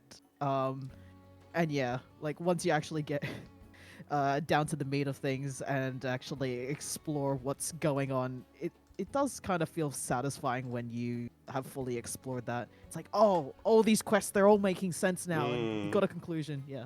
I do like that, like, when you have, like, creatures, oh, that just covered me.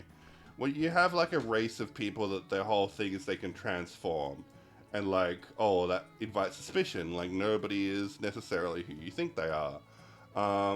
It's just kind of, like, perfect for a villain, sort of, like, portrayal. But then you have, like, Aereo that defies that, and shows that they're not all just evil. Some of them just want to chill. Yeah. And I think that's really cool. I think that's a great way to write this kind of race. Yeah, like it's not just they're not just a group of people. It's not just generalization. There are individuals who want to break the mold and Yeah. actually want to do some other things. And it just ties in with the rest of the game where people have individualistic desires, and I think it's a good thing to nurture that, especially when it's just none of it matters. They just want to chill out and do shopping and live with us. What's wrong with that? I remember there was a lot of like stuff with like Lara Nara and the Dafidians as well. Oh yeah. But it's been over a month or two, so it's escaping me a little bit. But yeah, like the whole thing with the mother is just kind of comical in its absurdity. Like, she is like megalomaniac, final boss tier. She's controlling all the Definians and she wants to take over the galaxy. And we just reprogram. It's like, no, stop being evil. And that was Professor B that did that, wasn't it? I think so. Yeah. I can't remember. Yeah. The whole thing with Professor B comes back into it. I just think that's very funny. Just like the evil AI that's trying to take over the world. Like, no, stop it. Bad. Just flicker on the forehead per se. Yep. So, just a question for you, Sophie. Like, what happened to oh my god, I forgot her name. The mother orb. What did you do with her? Yeah, I reprogrammed her to be not evil. Oh, I put her on the top of the tower. There's so many She's still like evil, but she can't get down. Oh my can't god, move. that's fucking funny. Yeah, there's so many different outcomes of that. Holy shit. Yeah. Like, I've seen someone who smashed her in one of their playthroughs, and I'm like, I didn't know you could kill her. Yeah, What? yeah. Gosh.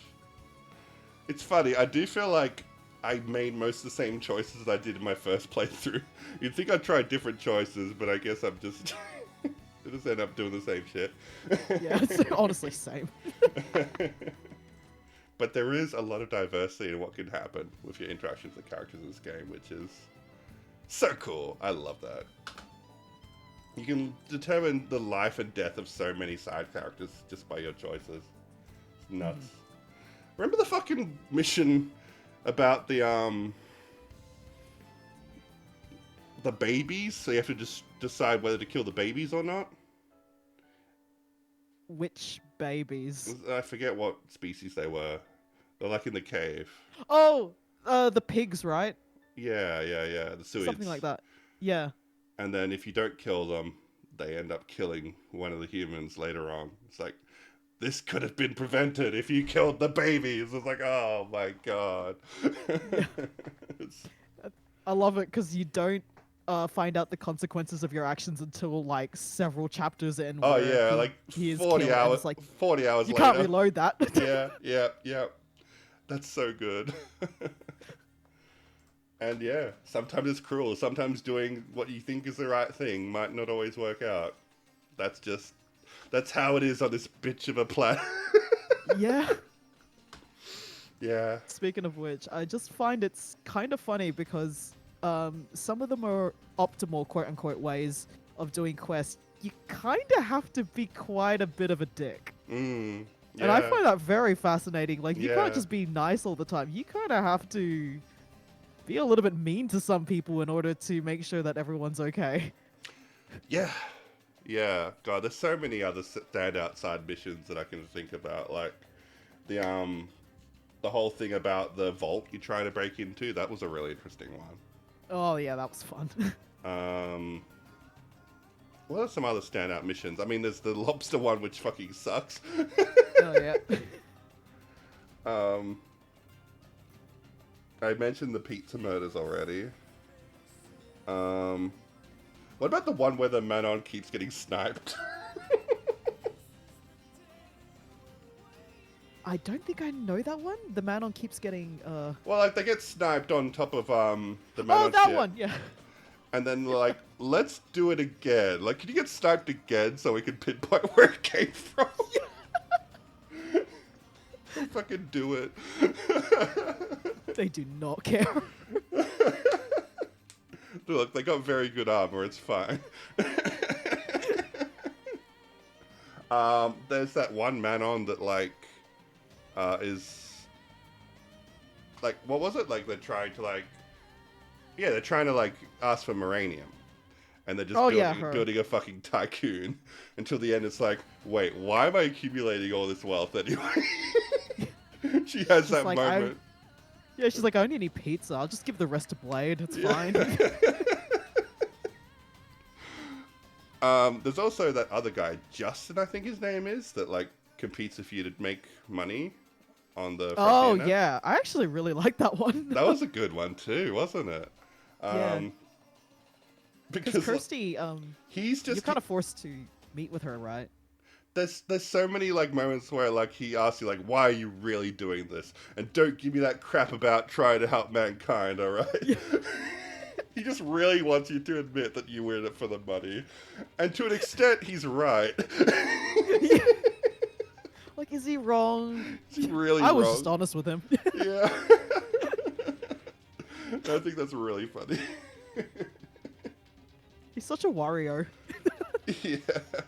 He's just so honest about what he wants. Just like, you got to admire it. Yeah. It's like, you can't ever really, like, hate Tobias just because, like, That's Tobias, he's not not actually Justin, doing anything yeah. bad. He's just greedy. Like, that's it. Yeah. Alright.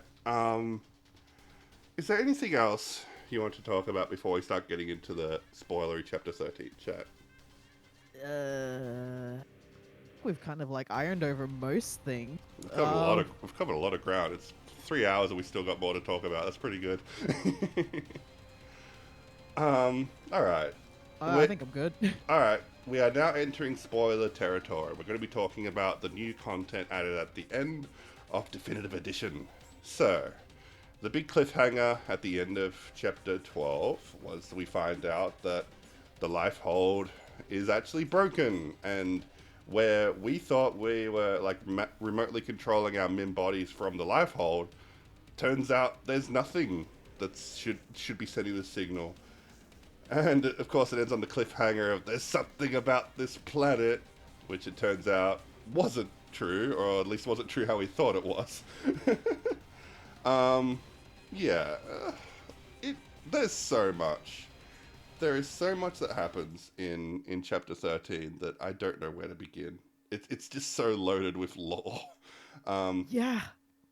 Not gonna lie, I've kind of forgotten quite a bit of it, so I feel like I need to take it step by step so the memories would come flashing back. Yeah. I tried to watch some scenes, but I'm like, it's a lot, as you said. Let me see if I can get that Volataris battle music going.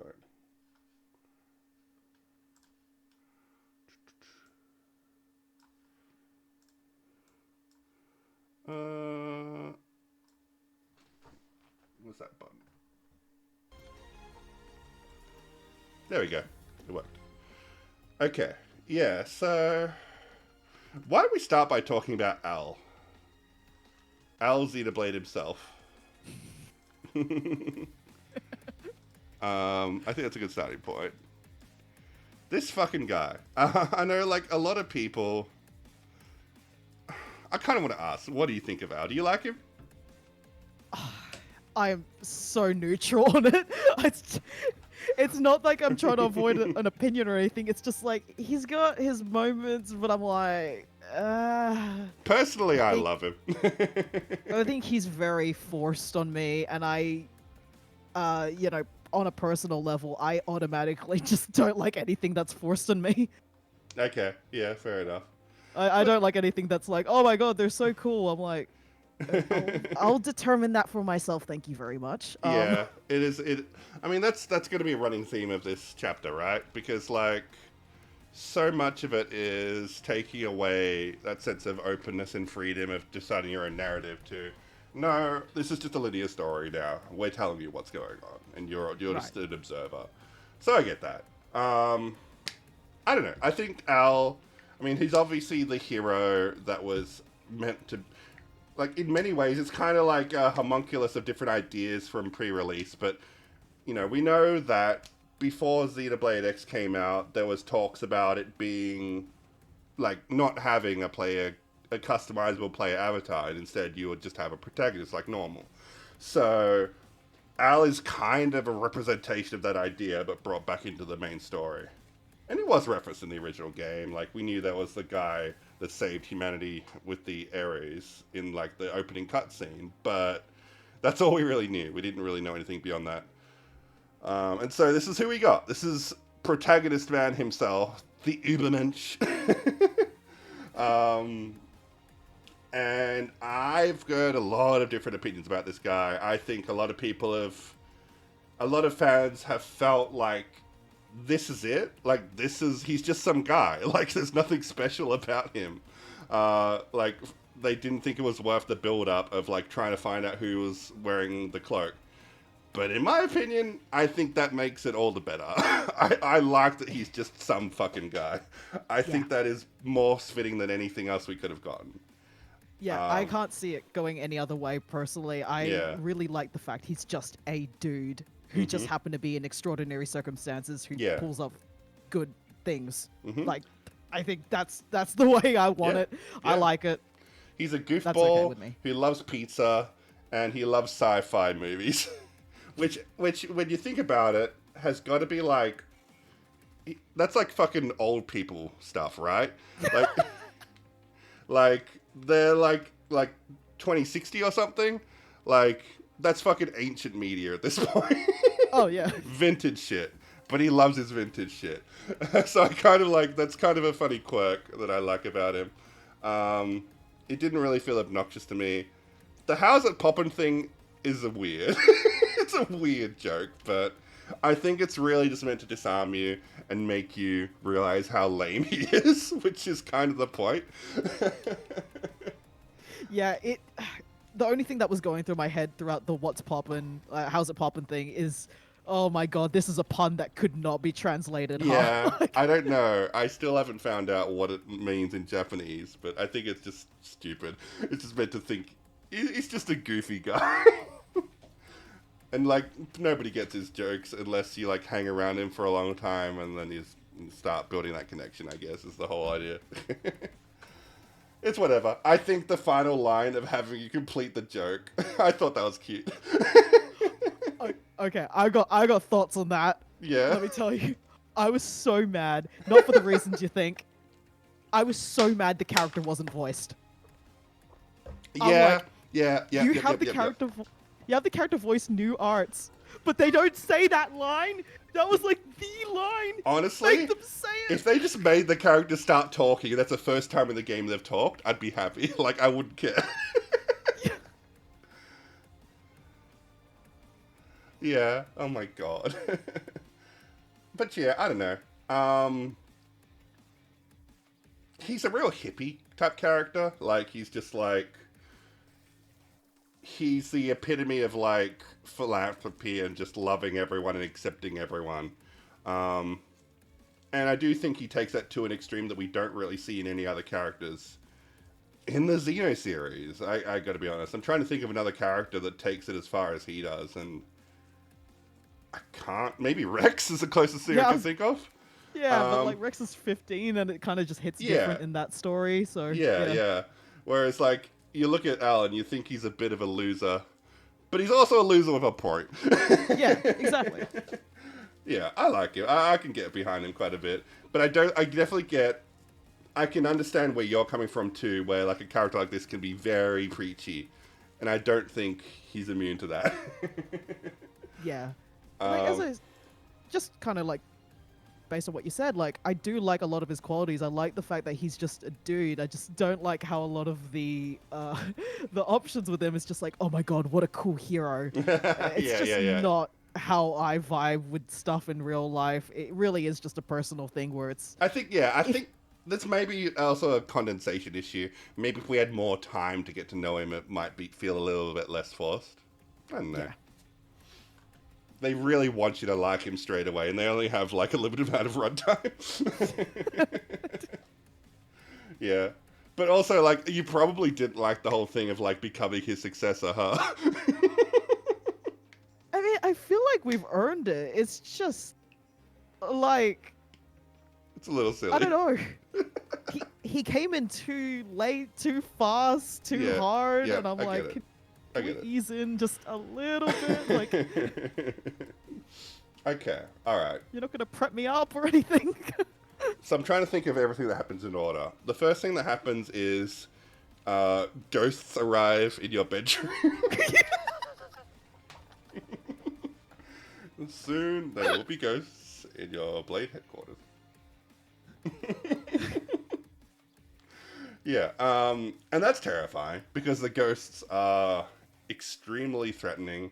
I guess they're kind of like, let's be honest, they're just a gnosis, right? Yes. They're Literally, yeah.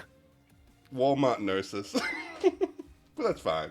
We're in a different company now. They obviously still have unfinished business with this idea. I mean, I haven't even played Xenosaga, but I know the basic gist. And yeah, I'm okay with that. I do find it a bit weird that they, like, immediately turn the Blade people into salt, and it's never brought up again. Like, it never happens again. I guess they need some sort of plot armor for our protagonists, but yeah, that's weird. It kind of just felt like, hey guys, remember the Gnosis? Well, we bring the ghosts now. Yeah. And as a fan of the original game, I was obviously popping off because the ghosts were a huge unanswered question in the original game. They were in the fucking opening cinematic and they never show up. It's like, what the fuck? We've been waiting 10 years to learn more about these fuckers. So, seeing that Definitive Edition comes out and we get to meet these ghosts, I was extremely happy. And I do think they delivered for the most part. They're obviously like, they're not really a faction. They're a force of nature. And I think, just like the Gnosis, right? They're just kind of like, Elma describes them as a universal um, protective mechanism or something like that. And she also just starts quoting the Bible, which was very funny. It's like, oh, we're going full Xenosaga now, aren't we? Yeah. It's like, okay. They're not even just like ashamed to say it. We're just going back there. Yeah, we're back. Which I'm all good with. I think that's funny. But yeah, it's like Xenoblade X always had this like there was like some religious undertones to the story in the game, but it was all very subtle. Whereas now it's just oh no, just Bible verses. Yeah. Yeah. Which could be another interpretation of the X in the title too. It's a fucking Christian cross. I don't know. Just, oh my god. Takahashi. I Oh, he would. Yep. Yep. Okay, so all right, so the angels of the apocalypse. They come to destroy the world when things have gone too far, basically. Yeah, I think that's interesting. I think the idea is that they followed after the Ares, which is right where Al appears, and he's fighting the ghosts and pew pew pew. You know what really annoyed me? One thing that pissed me off. There's a scene where we see like all the ghosts explode in antimatter and like oblivion, like there's chunks of oblivion that just disappear. And we go back to that scene and there's no destruction. I was going back. It's like where are the like the holes in the terrain? Like I really wanted to see that, but it just never happened. It's like oh Yeah. They basically just keep all the playing areas just intact yeah. right up until the end. And it's like, okay, well, They just add fair. they just add big blobs of antimatter or whatever it is. Yeah. Only in the air or in the ocean or whatever. Yeah, only where there's no like content. Yeah, exactly. Yeah, that's pretty funny. But I do think like the visual of seeing all of the terrain just gradually getting swallowed up more and more as you progress through the story, and then Volataris just showing up in the sky is like it's pretty breathtaking. I think it's like as like a setting and like a visual spectacle, it's like wow. It really like instills the sense of drama and the stakes of what's going on really cool, really well, I think. Yeah, like definitely that was one of the biggest standouts in like early chapter 13 where as soon as Volataris shows up it's like look at the size of this thing. I You thought can see it from Mira, everywhere. Yeah. yeah, visible from literally everywhere. It's like we have to fight that? Are you serious? Yeah. And so we have our new villain in Void, which is like, I don't know. I have mixed feelings about Void. I think the voice acting is really cool. He has a very menacing presence whenever he speaks, though it's also like, it's very alien. It's very hard to relate to Void because he's just so far removed from a normal human being. Yeah. He's just he's a philosophical, conceptual enemy more than he is a real person. It feels like, um, and yeah, his whole thing is he wants to know death, I guess, and he does that by killing people. And I don't know. I don't know. I guess it's just like a whole like sort of like nihilism thing. It's like it almost makes me feel like you're kind of engaging in debate with like a edgy kid who's just started his philosophy classes at university. He's trying to argue that nothing matters and nothing matters in this universe. And then we have the moral opposite of that in Al, who is just someone who has come in contact with the divine through like the abyss, the fucking collective unconscious is back, people. Yeah. Forgot to mention that. And like he's seen it all, he's experienced it all, and he's just like, nah, dude, the meaning of life is eating pizza with your friends. I think that's kind of based as a rebuttal to that sort of like edgy philosophy, actually. I could jive at that. It's kind of all about that. I've always said that. Like, if ever anyone asks me what the meaning of life is, it's fucking eating burgers with my friends. That's all it's about, people. It's not that complicated. You don't need to make life so complicated and over intellectualize everything. Sometimes it's just the simple things. It's the little things in life that matter, the connections we form. And yeah, I think Isla's a good vessel for delivering that message. How do you feel about all that? Any thoughts? Yeah, I mean, just based on what you said, it really is just I suppose cynical nihilism versus existentialism, Mm. where one is just who cares about everything? Let's just destroy it. Versus no, it nothing matters, but it is things matter based on what you make of it. Yeah, yeah, Um, exactly. but like when I It's think of Void, yeah, nihilism in italics versus nihilism with an exclamation mark. nihilism, yeah. Yeah, nothing matters, but we make our own meaning. Yeah. But just thinking about Void as a whole, I kind of felt like we weren't actually talking to an edgy kid. I felt like we were talking to an actual child. I felt like Yeah, yeah, yeah. this is a person whose mind has completely deteriorated, who doesn't understand like a moral left from a moral right or Yeah, whatever. They just don't get anything anymore, and it felt like yeah, we were talking to a 4-year-old. I'm like, this is yeah. kind of messed up. A little bit. There's definitely some weird vibes from the final scene where we kill Void. It's like, oh no. I was like, yeah, Des, finally. It's like, oh wait, I'm dying. Oh no. Yeah.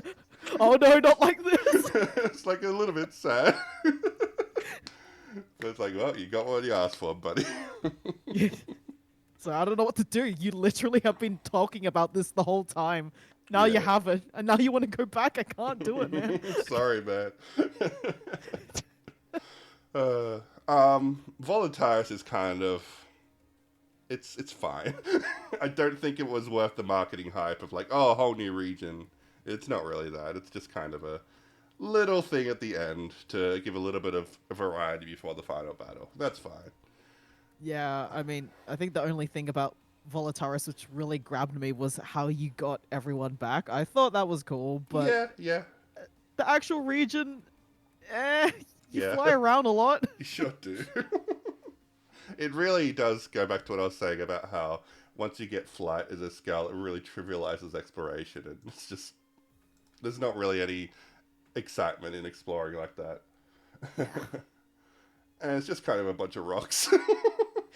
It really is. I wish there was more to find, but I guess for lore reasons they couldn't put too much in there because it's meant to be a prison where there's nothing there. Whatever.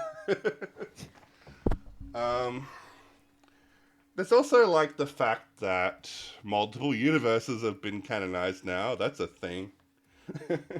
Yeah, I mean, what was your reaction to that? I guess I don't know. Just, it's okay. I don't have any strong feelings about it. Yeah. It's they could make the games combined now. That's nice, I guess. But sure. I guess what's crazy though is thinking about do the Samarians exist in the mainline Xenoblade games? That's one thing that's been fucking with me a lot lately. Because we have what we're shown a little bit of what the Samarians look like. And the whole appearance is very similar to what Zed looks like. Zed doesn't really look like any of the races that are on, Bionis, Mechonis, or Orest. But they do look a lot like the Samarians, so that's raising question marks. And also, we see the Samarians have staves that look an awful lot like High Entia staves, and it's there's something going on here, but I'm whatever. It could be literally anything, so speculation just kind of becomes pointless. Yeah, I'm on the same boat. I'm just ready for whatever Monolith Soft story. Yeah, pretty much. I'm not going to theorize on it. They could do anything they want from here, and that's fine. Yeah. I'm sure we'll get more Samarians in the future. I think they're going to be a recurring thing. I think we'll get more ghosts. I don't think they're done with the ghosts at all. I think this is just an introduction of them, basically. Yeah, it'd be very, very weird if they stopped bringing up ghosts. I'd be very confused. Yeah. But yeah, are the humans in Xenoblade mainline Earth? Like, are they also descendants of Samarians? I don't know. They could be. Or maybe they're like, they became Samarians and like Xenoblade X is a distant future. Like, it could go either way. It's just a chicken and egg scenario at this point. Mm, And yeah, like you said, they could do whatever they want, so who cares? yeah. um, That's the whole thing. I feel that a lot of people, especially on the theorizing front, are really so fixated on what the most logical conclusion is. And I feel that the attitude that I've kind of adopted is just trust them. Just let them do whatever they want and let judge them it based cook. on execution. Yeah, no, absolutely. I think as fans, we can get a bit too stuck in the weeds of theorizing about things that conceptually don't mean anything because we can theorize, but who's to say they even know what they're doing? They might have left it open ended so they can write whatever they want, you know? Like, there might not be a fixed answer yet. We'll just judge whatever Exactly. comes when it comes. Um, but yeah, that's interesting. I do, I do think of like the connections between stuff like the Ares and the Ouroboros to be interesting. Oh yeah. But it is another thing where it's like, well, it could be whatever, it could be anything. It's also Yeah, like, I'm like, I mean, when I saw the Ouroboros and like the Ares in Future Redeemed, I was like, oh, so we're not getting Xenoblade X 2. Like, they've repurposed all those ideas for Xenoblade 3. And then X Definitive Edition comes out and shows that's wrong. So I'm like, oh, so that's just all kind of confusing. yeah. It's all connected. It's Um, future connected. Clank Clank Gal says, it'd be really funny if ghosts never appear again. Monolith just wanted to use them to blow up Mirror because fuck everyone who waited 10 years for this shit. Yeah, I mean, we have to talk about that, right? So, Planet Mirror gets blown up. I had like very mixed feelings about this at first. It felt like a bit anticlimactic to have so much of the story be about Planet Mirror and all these unanswered questions about what's going on with this planet, why is it the way it is, why is there terraforming things, and who were the people that lived here, and it's just kind of all gone. Like the epilogue is like, no, we're moving on. None of this matters anymore. We just gotta get out, get out, get out.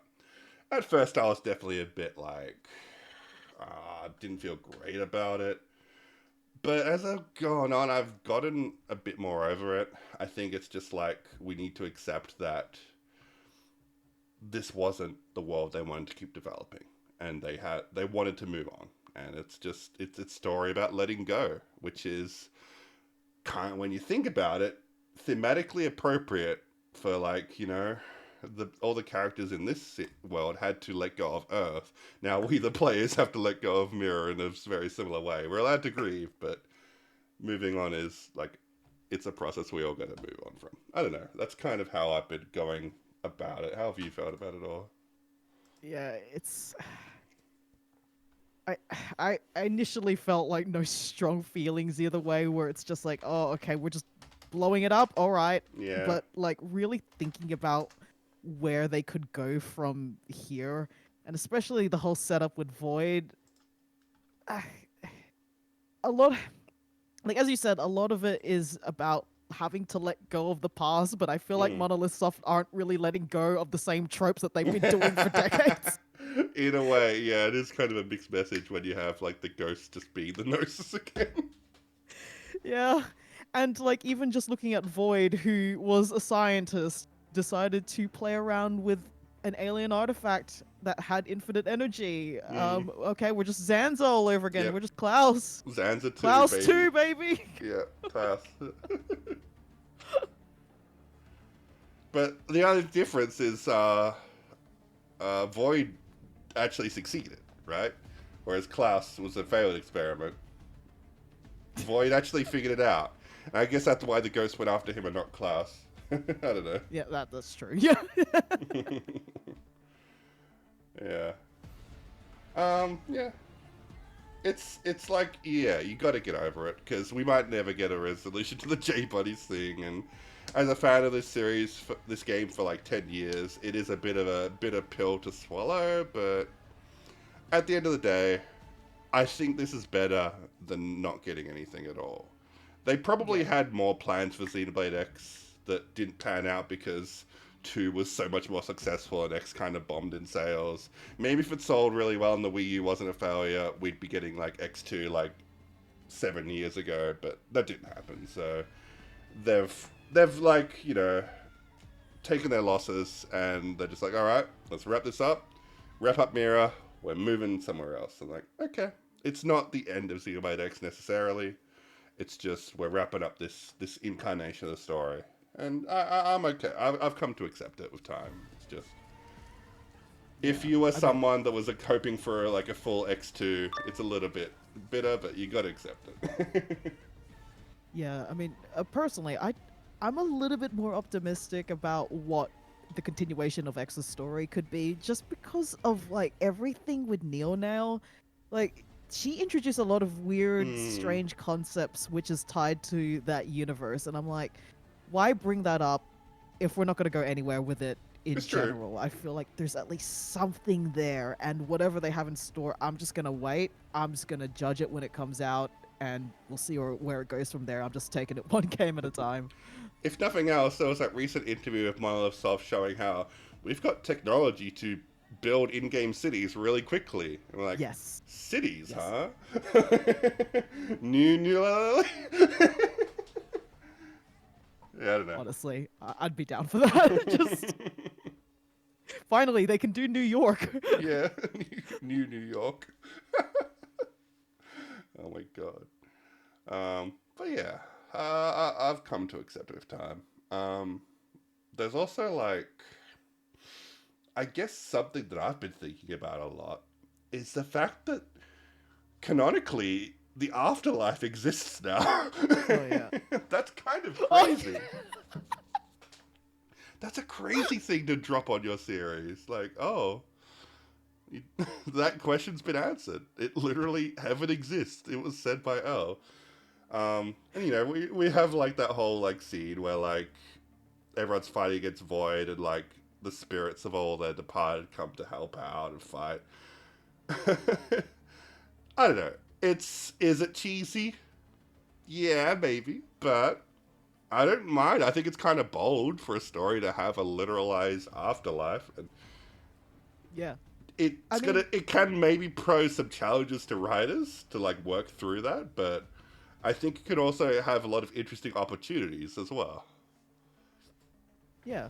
I mean, it kind of also tracks with the rest of the Xeno series It over the does. decades. It It's not a explains a lot. surprise. Yeah. Yeah. Like I was even thinking about it going through Xenoblade 1 again. And remember like the scene where like Shulk gets killed by Zanza and then he's like floating through space and talking to Alphys. I'm like, Yep. is that literally the afterlife? Is that the collective unconscious? Like it's like stuff I'm starting to think about now. Oh no. Oh no, you could be onto something there that totally could have been. Right? I've seen theories that like the memory space of Origin is like just a connection to the collective unconscious. I'm like, damn, this is interesting.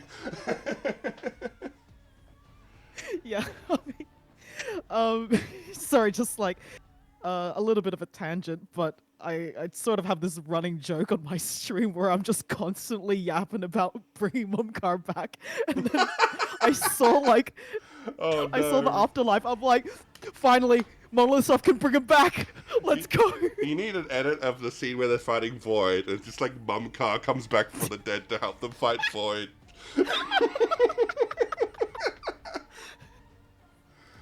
Oh my god. Be so silly.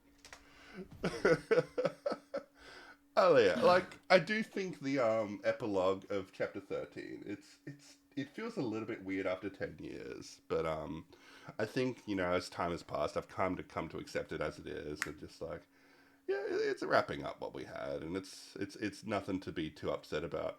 Honestly, pretty fucking happy with a lot of it too. We got some really good like dramatic action shots of like, trying to escape the world being destroyed. Like that was really cool. Um, yeah, I never really asked how you feel about chapter 13 as a whole, but what's your final takeaway from it all? Oh, I mean, uh, let's say if like one is like genuinely one of the worst things I've ever experienced, and 10 is one of the best things I've ever experienced, and 5 is like I'm kind of neutral. I thought it was a bit of a 4.5, but Okay. I'm kind of, yeah, I would say 4.5 on a personal enjoyment scale. I felt like there could have been so much more that could have been explored that they didn't really capitalize on, and I felt that things were a little bit rushed. And I'm not gonna lie, the forced laughter that kept popping up, Yeah, that was a bit much. yeah, That made like it. once I noticed it, it just like hampered my enjoyment so much that I had to bring it down like a point at least. I'm like, Yeah, yeah. guys, You're come right. on. You're right. I didn't notice it when I was playing, but then you point out, like, you know what? Yeah, that is a bit much. Yeah. Like I wish I could ignore it, but the moment I noticed it, I'm like, this is Yeah, yeah. it's like cursed knowledge. Yeah. But Um that doesn't yeah. bring down our enjoyment of Xenoblade X as a whole. Oh no. No, not as a whole, definitely not. Yeah, yeah, As a whole, the game is still like absolutely worth the money, worth the purchase and everything. I still love it. yeah, yeah. And Well, it's just a continuation. I'm just waiting for whatever sequel that they've got next in store. Um but also something that I didn't mention earlier is that I actually really like what they did with our character, our cross. I felt that they've earned it. I felt that they've what earned you mean? like The final scenes? yeah, like they've earned like being the hero and how the fact that like we're such like weirdly adaptable to learning new moves. Like nobody else in the entirety of Blade or whatever can learn new moves that fast. Meanwhile, we're just learning things like immediately. So the fact that we've just copied Owl's thing immediately just absolutely tracks, and I'm like, damn, we're actually like canonizing how freakishly competent our character is. That's kind of awesome. Yeah, that's true. Man, yeah, I mean, I just like seeing the clown. yeah. No, I get it. All right, I think we're reaching the end of our podcast now. Yeah. So like, I guess I'll end this by asking you a question. What would you say to all the people that insist that Xenoblade X has a shit story? I think you just got to take your time and really explore things a little bit more. I think there's a lot to it that you need to really like tap into before you can really make a judgment. So just be a little bit more patient. Just be free to explore things and then see where it goes from there. And if you like at least some things, I can guarantee you there's a lot more going on beneath that surface. So Yeah, it's like an iceberg. Just yeah, keep being patient and look downwards because it goes real deep. yeah, And there's a lot of thought behind this entire yeah, game, which is an yeah. absolute craft. Absolutely. A lot more that I think can be said for a lot of open world RPGs. Like, Mm. and I do think you need to come at this with an open mind and not expect it to be the sort of linear experience you get from a traditional JRPG. I think Yeah. you need to be willing to accept the grind. Like, it's a grindy game for sure, but like, that grind is all about just having an openness to experience all the content this game has to offer. Um, when you pick up this game, you got to be thinking like, okay, I might actually want to do everything and not just rush to get a skull, Mm. rush to get to the end of the story. Because I've seen so many people complain that like, oh, I have to explore a mirror before I can continue the story. It's like, yeah, girl, you got to play the game to play the game. It's just kind. I get it's a weird decision that some might not agree with, but like, it's just kind of gently nudging you to explore. Because if you don't explore, you're not playing Xenoblade X. You're playing some weird game, and I could totally see why people would be turned off by the game if they're only playing it for the main story. But you got to go in. You got to go explore Mirror. You got to take on all those missions. You got to talk to the NPCs and pay attention. And if you are someone that derives enjoyment from learning more about a world and learning more about a people, I think there's so much to get out of this game. That's more than just being presented a linear story. And when you combine everything, you see that the story is really a story about a city. And a city that's, the last vestiges of humankind on an alien planet, grieving loss collectively. Everyone's grieving together. Everyone's working through it in different ways. Some are coping better than others. The story about accepting others and expanding our communities to include more and more diverse groups of people. These are all things you can't get from just following a linear story. It's something you got to work for. So that's probably what I would tell people. Yeah, you got to come in with the right mindset, and if you can, you'll find like one of the most amazing stories in any RPG I've ever played. Yeah, like it's not gonna spoon feed you these things. It's something you have to earn, and when you've earned it, you do feel that satisfaction. Yeah. Well then, I think we're about ready to wrap this up, Archie. Any last words? Gajog's a furry. We didn't even talk about. We went this whole podcast without talking about the Slug Man. Oh no! Do we? Sure, real quickly. Live slug reaction. Luxar is a silly slug man. Thank you for watching, everyone. The great one's blood runs. Its Grandmaster, damn you rights, would bite the hand that do not presume to address me. I am here to purge the It's universe. absolutely sickening! You are the ones who don't belong here! This is human DNA. It was true. It was all true!